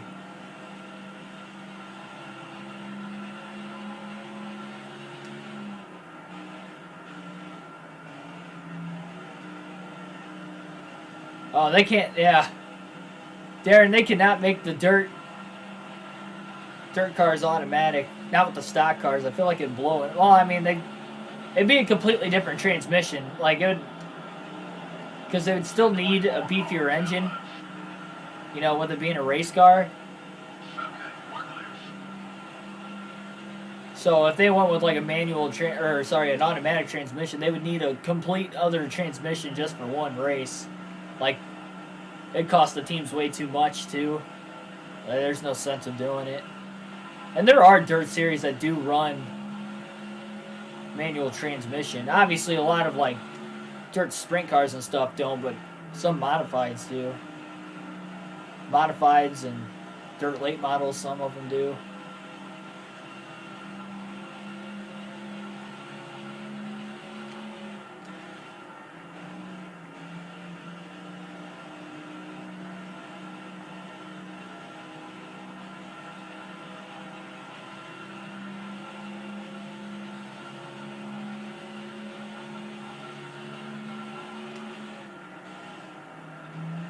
Bobby Labonte still hasn't pit yet. Bobby might be able to make it on one stop. He's taking it really far. And I think he's on pit road as we speak. So he might be that one driver that can actually make it on 3 pit stops. So how much time is he going to gain on Terry Labonte then? Knowing Labonte definitely, Terry at least, has to pit one more time. And Bobby just came down pit road.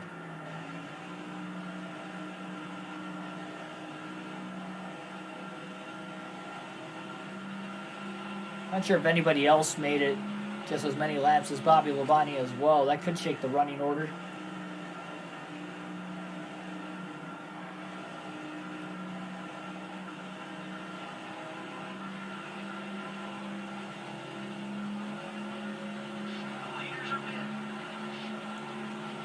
Might see some guys short pit as well right here. That's what it's seeming like with some of these other drivers coming to pit road. The window's open to make it to the end now. Just over 60 laps to go. Labonte's going to stay out. He doesn't want to give up being on the lead lap just in case we did get a caution. It would give a lot of other drivers an opportunity to win this race again. And that's not what Terry Labonte wants. He wants to keep that door shut.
Yeah, not sure when the next pit stop's going to be. Honestly, if the car starts to get like loose on the longer run again with the older tires, that might be the time we're going to pit instead of just taking it all the way to the end this time. No need to take it to the end of the run. Just, throw tires back on the car midway through it. Maybe we could split it in half. That's possible as well.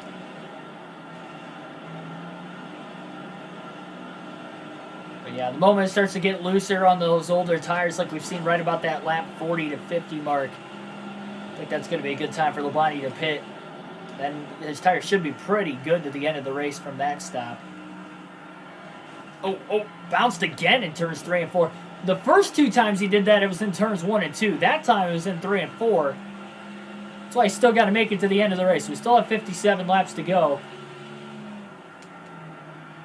Although we're getting closer to the end, we're not there yet. Terry's got to just keep reeling it in. I can't wait to look at the point standings after this race to see what it's going to end up looking like. I told you guys, Junior needed a DNF 2 or 3 more times, and he DNF'd here. We needed those other drivers in the top 5 to DNF at least once. Kenseth did yesterday. Bobby Labonte did yesterday. I think we're basically looking at Jeff Gordon, Dale Jarrett, Mark Martin. If they all DNF one more time, on top of Junior one more time, then I think it's our championship to lose at that point. If that all happens, if all 4 of them do. And there's still 6 races to go, so it's not impossible. I mean, Junior blew an engine today. And again, Labonte blew an engine yesterday.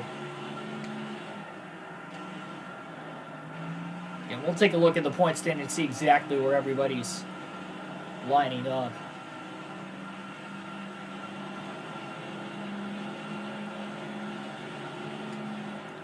And if you're just tuning in right now, the next full race live stream will be tomorrow afternoon, noon Eastern Standard Time on Super Bowl Sunday. Want to make sure we get that full race in before the Super Bowl starts. I'm actually going to a Super Bowl party anyway.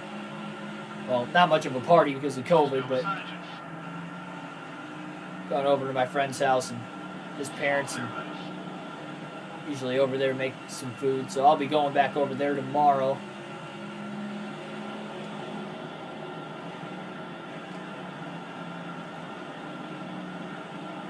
But we're starting at noon Eastern Standard Time. It's a 500-mile race, so I'm expecting it to be about 3 hours. So we'll definitely get done by around 3:30 at the latest. Plenty of time. They'll give us still 2.5 to 3 hours before the Super Bowl festivities start. Those of you that wanted to watch the big game.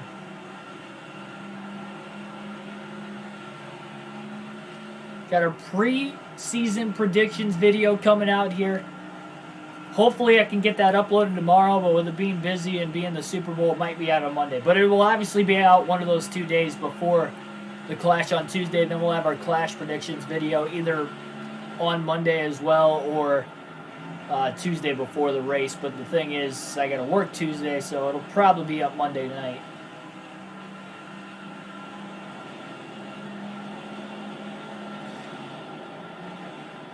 Yeah, comment down below who are your picks for the Super Bowl tomorrow. We're less than 24 hours away from kickoff. I wish my Packers could have made it. Unfortunately, they couldn't.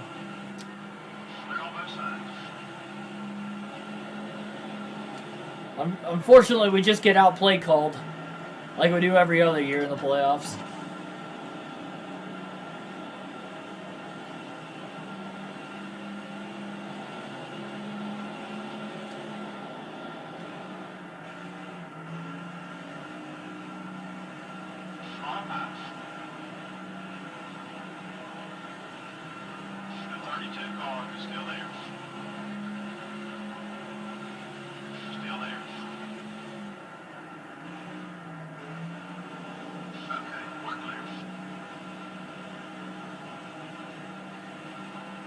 Yeah, my fantasy team lost last week too.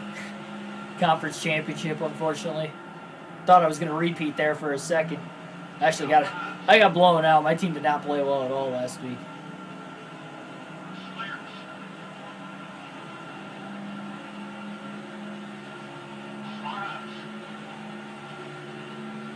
Well, Labonte's going to have to be careful trying to get around Kurt Busch because Kurt Busch is really upset with him. Yeah, minus 98. Remember, Labonte tried to take him out earlier, and he failed once again. Though this time, it wasn't that he necessarily failed. It was more Kurt Busch just absolutely made an incredible save. 42-23. Wow. That's a lopsided game. I mean, it could be that way. It's not like we haven't seen Super Bowls like that before.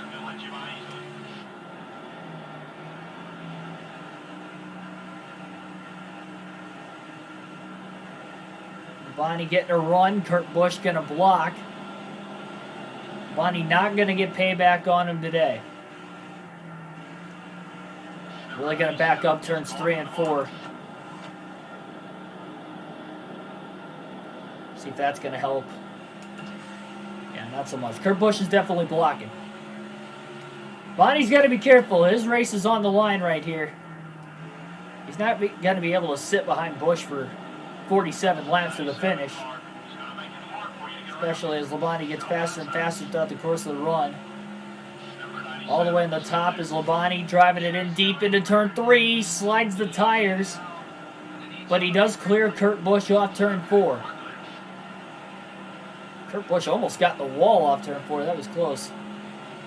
Great job by Labonte, though. He got around him cleanly, trying to pull away now into turn 1. That was definitely the textbook definition of a slide job. He had to do that, though. He had to drive it in really deep to try and clear him, because if he didn't do that, Kurt was probably going to take a swing at him going into turn 3 that last lap.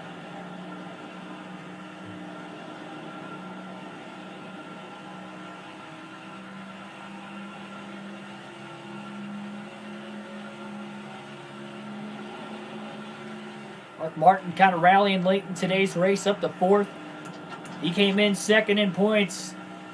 Him running in 4th place right now, although he hasn't led a lap. Not that we know of. He could have led a lap during the cycling of pit stops earlier on. Not the last stop, but maybe under the first 2. So he could have scored 5 bonus points. I think Mark Martin is going to be the points leader at the end of today's race. As long as he doesn't blow an engine by the end.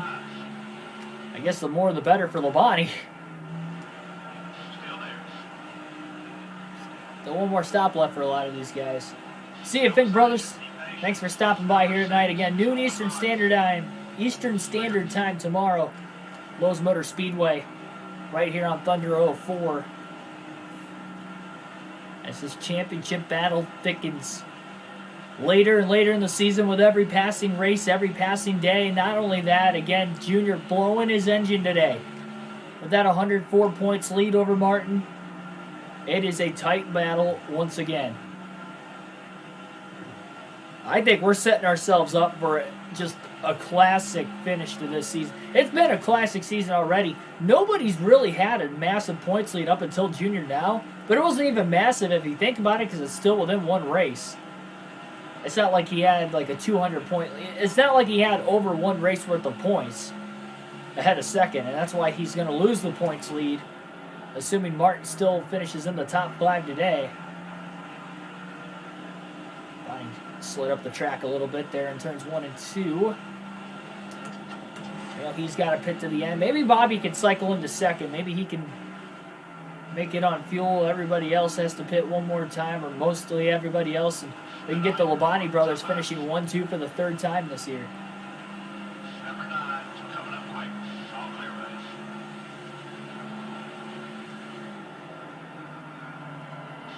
Oh, Labonte slides the tires again in 1 and 2. Quite a bit. Still drifting. Still drifting. My goodness. Well, unfortunately, Kurt Busch got back around him.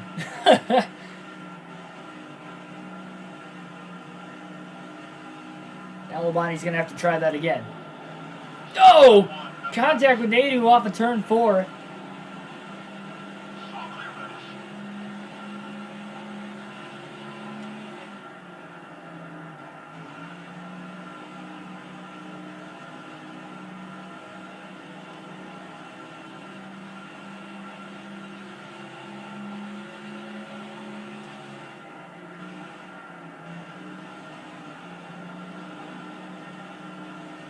Yeah, unless something crazy happens to the end of this race, I think the race of the week is going to be Talladega from yesterday.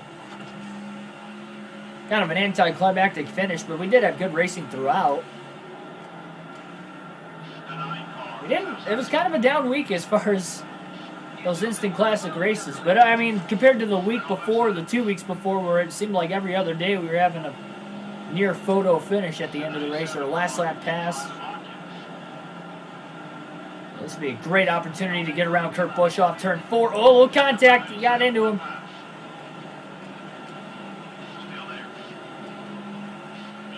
Got to be careful. Busch tries to take him out. Kurt Busch definitely took a swing at Terry Labonte on the front stretch. As he tried to take out the race leader, Labonte drives on by. Hopefully he doesn't have to see Kurt Busch again today.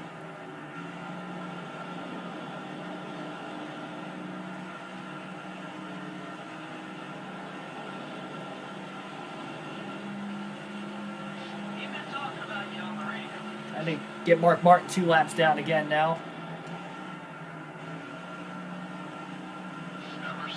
Not trying to block. The 6 car is still there. Number 6 is still there. The 6 car is still there. Make it easy. They're all around. I'm kind of pulling for this race to go caution-free. That'd be a new record on the channel as far as a single season goes with these full race live streams. Most caution-free races, 2 through a full season. And it was on NASCAR Thunder 2004 of all games. And Number 16 is up high. we had 2 of them last season, 2 so far this year as well. But we might break that. The 16 car. 35 laps to go.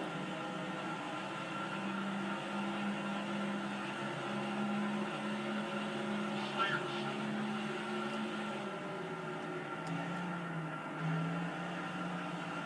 He kind of drove it in a little too deep again.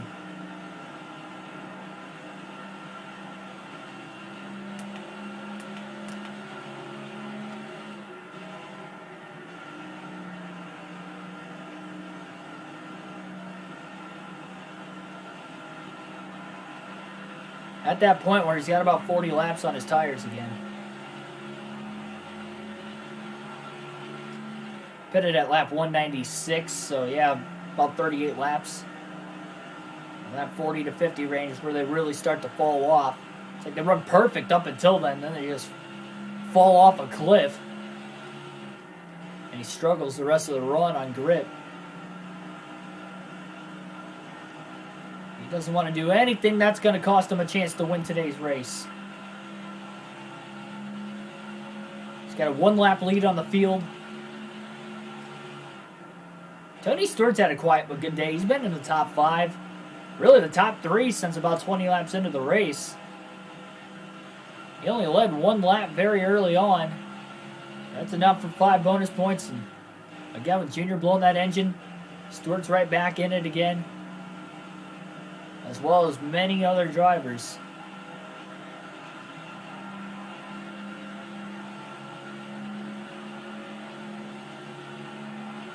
The 01 car is outside. Number 01 is looking high. 3 wide. Clear on both sides.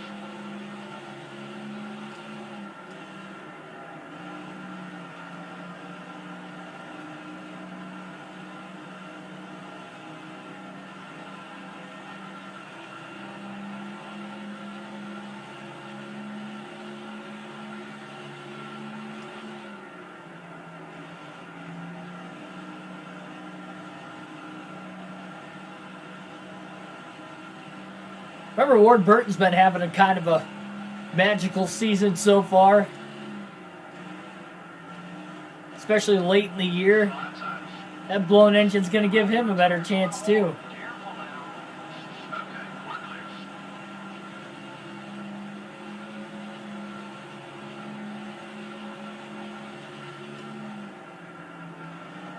Yeah, there's no need for us to gamble tonight, though. We're definitely going to be at least 4 to 5 laps short. On high. Tony Stewart's about to go 2 laps down. That will leave Sterling Marlin, the only driver 1 lap down on the track outside of, obviously, the race leader Labonte, who's on the lead lap, but he's setting that pace.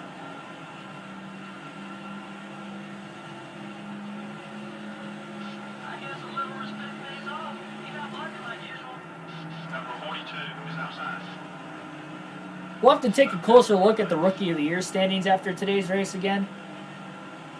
I don't think McMurray's had a very good day at all. I bet Paulie might be beating him on the racetrack.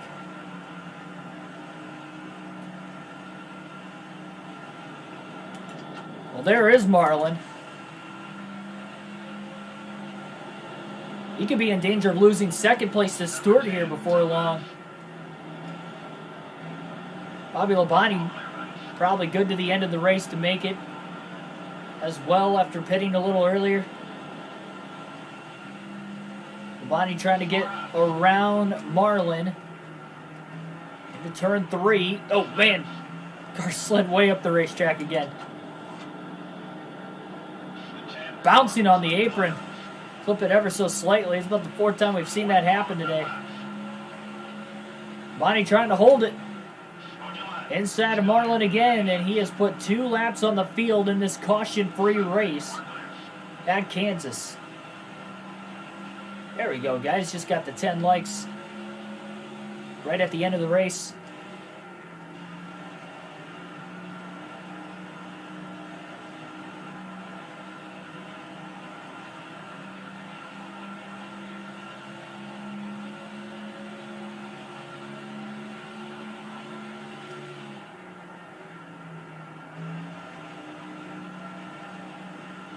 Jeff Gordon's been outside the top 5 for a while until just now he's back in it in 5th.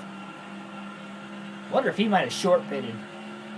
We did have a group of cars that pitted as soon as that window opened up. About just over 60 to go.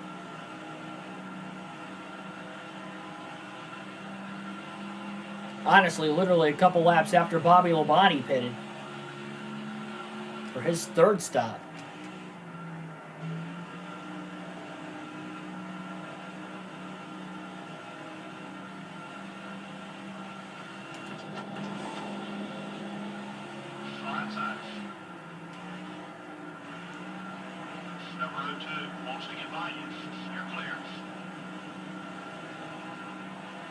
And that's the thing with Labonte having this big of a lead. He can take tires. He doesn't have to worry about fuel only. Just make the smart call. Repair whatever damage is on the car after Kurt Busch took a shot at him. He doesn't have heavy damage. Otherwise, he would have came to pit road immediately to pit.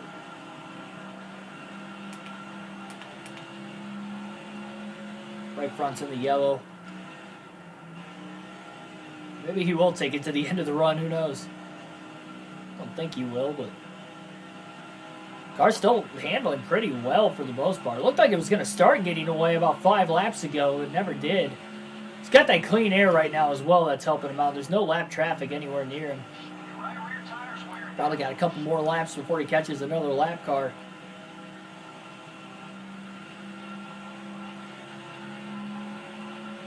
Going to alternate through the different camera angles one final time in today's race now. Once we get to the start-finish line.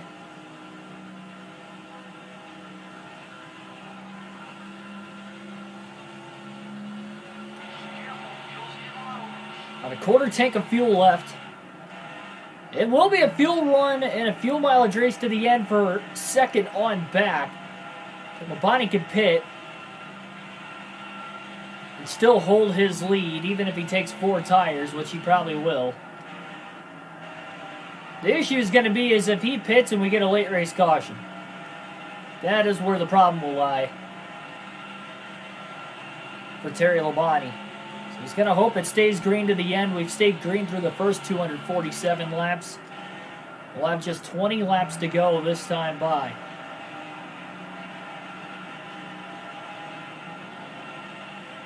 Banquet 400 at Kansas.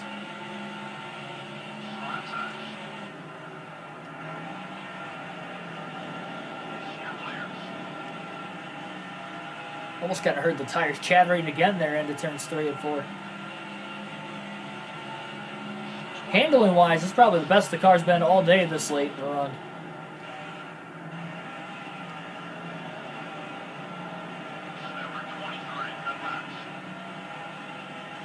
Car's still kind of doing about everything he wanted to.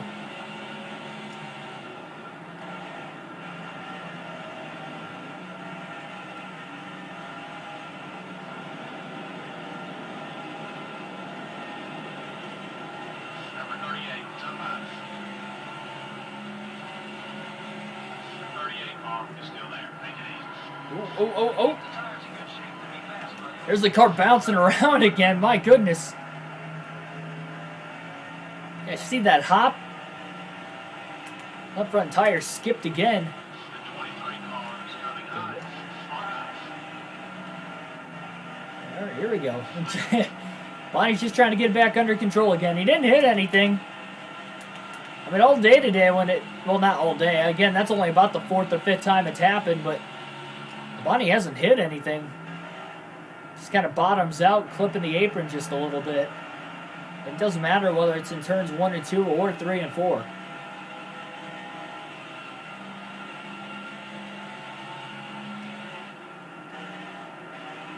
He's got about 4 gallons of fuel left.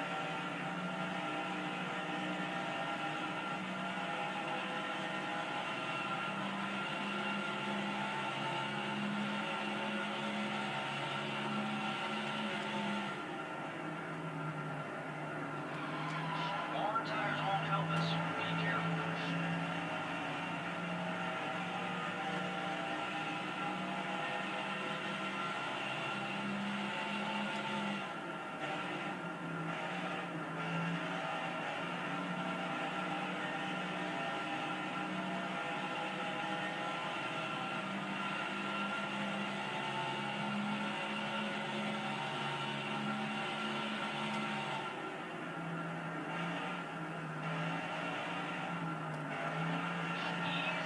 Yeah, the tires haven't gripped up that well the last couple laps, as you guys can probably tell.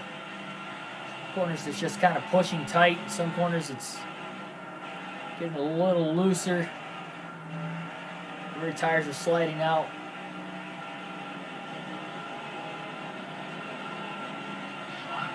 Oh, Jerry Navy just costed Kyle Petty a ton of time there. You're clear.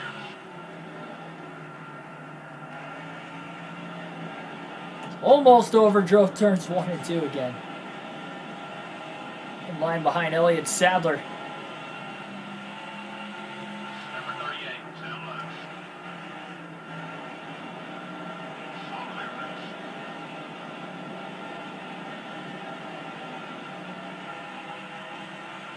Got one down left. Left rear's getting warm. Still there. Drift. He was on the outside of Sadler getting into turns 1 and 2. As much as he's run that high on the racetrack all day. We'll block Kyle Petty off of turn 2. He didn't want him to get underneath him again. And Labonte gets right back down to the bottom. Michael, you mentioned this a little bit earlier in the stream. This would be Terry Labonte's 10th win of the season if he could finish things off. They're all around. Oh, man.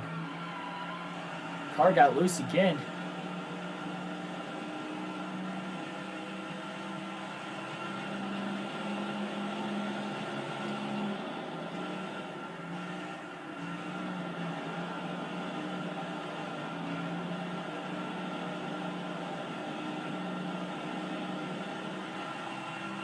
Running left. At the back of the page. They're on both sides. Just a little harder to get this car to settle down. Got one outside. Definitely a sign Labonte's going to be near hitting his final stop of the day, putting 4 tires back on it one more time.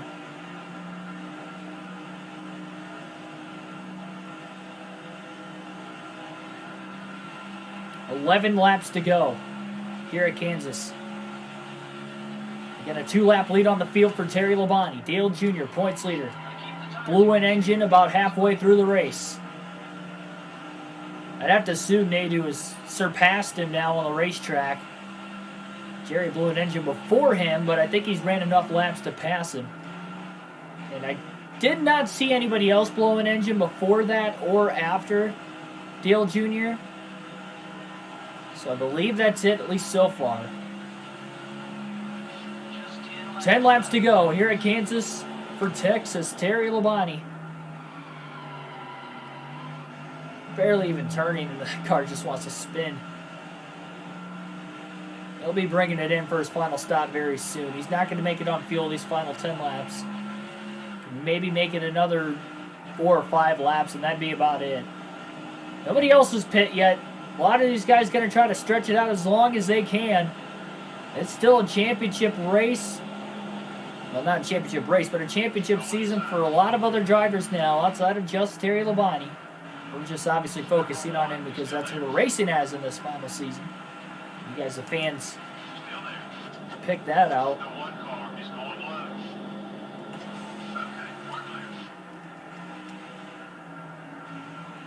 He drives it in deep to get around Robbie Gordon there.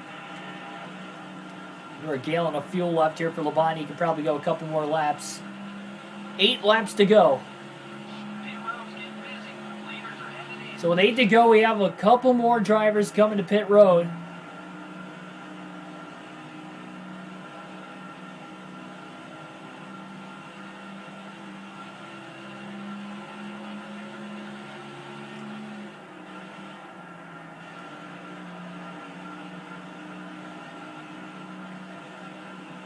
Seven laps left this time by.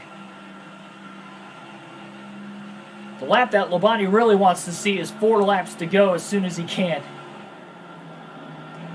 Because if a caution comes out with 4 to go or less, the race is going to end. Might be the last time he passes Nadu today. Well, he's been catching him every 8 laps. We got 7 to go, but he still has to pit. I would have to imagine Nadu's going to make it to the end. His fuel mileage has to be great running that slow. Labonte probably should have pit right there. 6 laps left. Bonnie kind of made that mistake a little earlier in the race too, but it's all right. So Terry Labonte's going to pit this time. So I guess he did run this fuel window all the way down. And about halfway down the back straightaway, he is out of gas. He'll coast it into 3 and 4. He has a 2-lap lead on the field though. No issue, even if we do have some guys make it on field to the finish. It's going to be all right. Oh, don't spin. But he was still running a little too hot, even though he was out of gas. 4 tires, full tank of fuel. No adjustments here for Terry Labonte. Final pit stop of the day, the 4th and final one.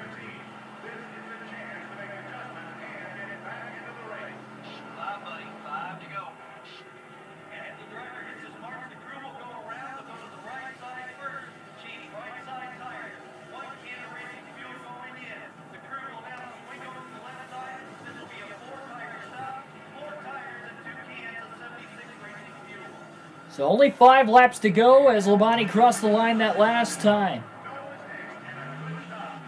Just needs to get one more lap in here and hope there's not going to be a caution while some of these other drivers are probably back on the lead lap.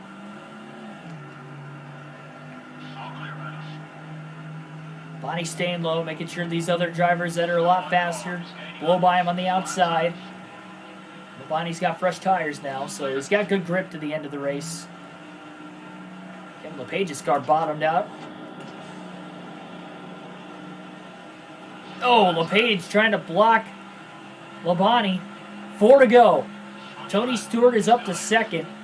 Jeff Gordon 3rd. Then you got Mark Martin 4th still, and Kurt Busch rounds out the top 5. Somebody else just came to pit road off of turn 4.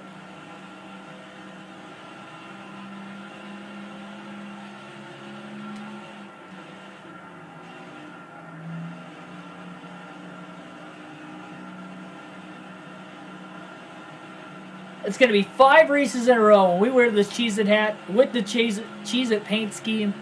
And we're going to win. I think we might have to bring it back tomorrow because it has just been an incredible season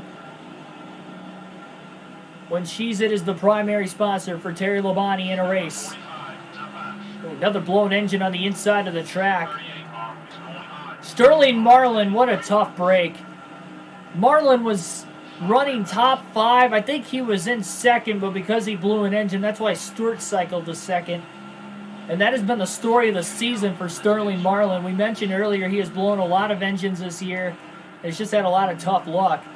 And here today, running second for most of the day, and blows an engine with 3 laps left. Now we're down to about a lap and a half to go. And Terry Labonte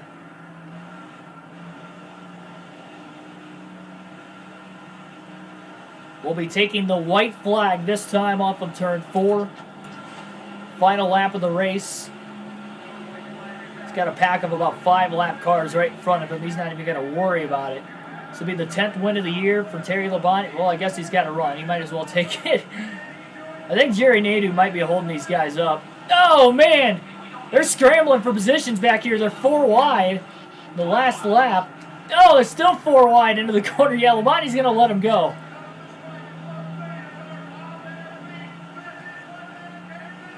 Checker flag in the air. Labonte wins that Kansas championship. Hunt continues.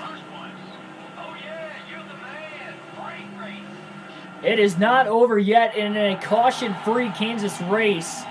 This race flies by in just 2 hours and 21 minutes. Our 3rd caution-free race of the year. Channel record.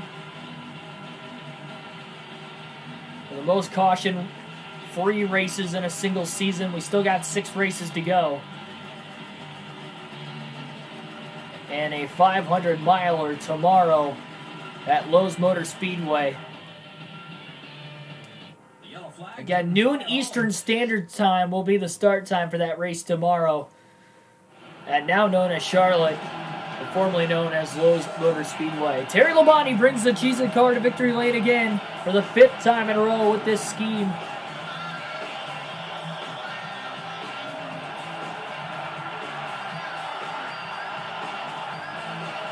And the points battle has gotten a whole heck of a lot closer.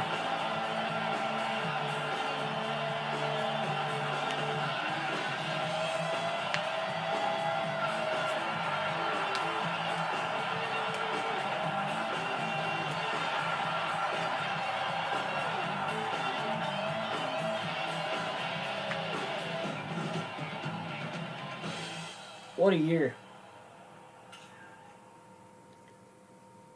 We got the toothpick trophy. No, I'm kidding. It does look really tiny, though. Labonte dominates this caution-free race, lapping the entire field, led 240 of the 267 laps today from the 3rd starting spot. Tony Stewart led 1 lap early on that we saw very early in the race. He finishes 2nd, so good points today for him. Jeff Gordon led 16 laps, finishes 3rd. Mark Martin did lead some laps and finished 4th. He is likely going to be the new points leader. Matt Kenseth will round out the top 5. Bobby Labonte 6th. Dale Jarrett 7th. He also led laps. He led the first 7 from the pole. Jeff Burton finishes 8th. Johnny Benson 9th, and Kurt Busch rounds out the top 10 for today's race. Take a look at who all DNF'd in this one. Ryan Newman blew an engine early. Dale Jr. did finish 42nd. Jimmy Johnson blew an engine. Didn't even see that. So Nadeau passed Johnson and Earnhardt Jr. despite blowing an engine himself, but he did get to the finish. Joe Nemechek blew an engine as well, so 200 Chevrolets failed to finish. Ashton Lewis blew an engine. Didn't even see that. And then we saw Sterling Marlin blow an engine, but he still finishes 23rd because it happened with 3 to go, so not everybody got around him. So with him blowing an engine, failing to finish, Nadeau finished, so that means we had 6 DNFs today.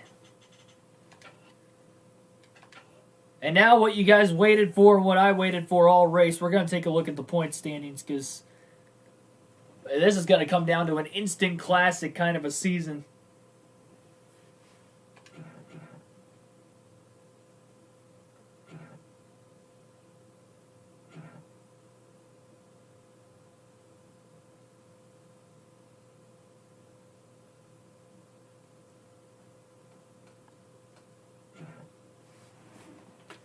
The UAW GM Quality 500 again at Lowe's Motor Speedway tomorrow on the channel at noon Eastern Standard Time. And then on Monday we go to Martinsville for the Subway 500. The Georgia 500 at Atlanta Motor Speedway. I'm not sure when that will be. NASCAR 05 is going to start on Tuesday. I want to run the Bud Shootout on the same day as the Clash.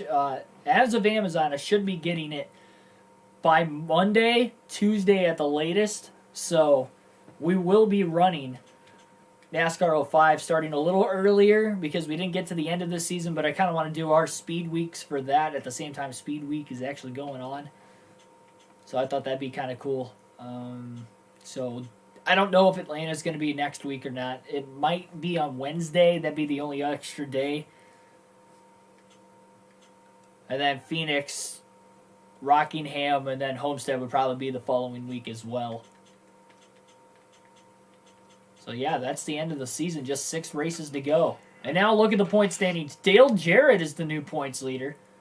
Thought Martin might have taken over. I guess Martin was further back than what I was thinking. Look at this points battle. Season-long championship, might I add. Dale Jarrett's the new points leader. He's got a 13-point lead over Dale Jr. So that means Labonte technically would have gained just under 100 points on the overall points lead. Jarrett is now the new points leader. Junior had a good run. He's only 13 points back, second in points. Jeff Gordon has closed the gap now as well with a good top 5 run there late. Gordon is 27 points back, tied for third with Mark Martin, who's also 27 back. Bobby Labonte, who's 5th in points. Blew an engine at Talladega. He is back in the championship hunt with Junior blowing an engine today. 42 points off the lead in 5th. And then a big gap back to Jeff Burton, 173 back in 6th. Terry Labonte gains 2 more spots in the points. Came in 11th. He leaves 9th. 253 back for us and our driver, Terry Labonte, with 6 races to go. It's not impossible. He gained nearly 100 today. We had to pace 58 consistently each race. Now that is going to drop a little bit as well, so we'll see. Maybe some of these guys, again, the top 5 probably going to have to blow an engine here. But if they do that, I mean, we're only, as it is, 80 points behind 6th. So we can point our way without any help on Burton, Kenseth, and Stewart. Those top 5, it's going to be tough, but it is definitely not over with 6 races to go. Martinsville's coming up in 2 races. I look at that being a big difference maker. I think Rockingham, that second to last race of the year, Phoenix maybe as well, could be another couple races that could shake the point standing. So we'll have to wait and see. It's going to be a fun battle. Tune in tomorrow at noon Eastern Standard Time. I already mentioned it a couple times already. Lowe's Motor Speedway for the next race of this Thunder 04 season. The points championship battle coming down to the wire. Top 5, not only within 1 race worth of points, but the top 5 are within 42 points with 6 races to go. That's insane. Thanks everybody for watching here today. Like, share, but most importantly, subscribe for more daily NASCAR content. We do these full race live streams with a realistic broadcast every day. I'm going to be on my way out of here. I have plans here for tonight, and I will see you guys at noon tomorrow on the channel. Thanks everybody, and have a good rest of your night.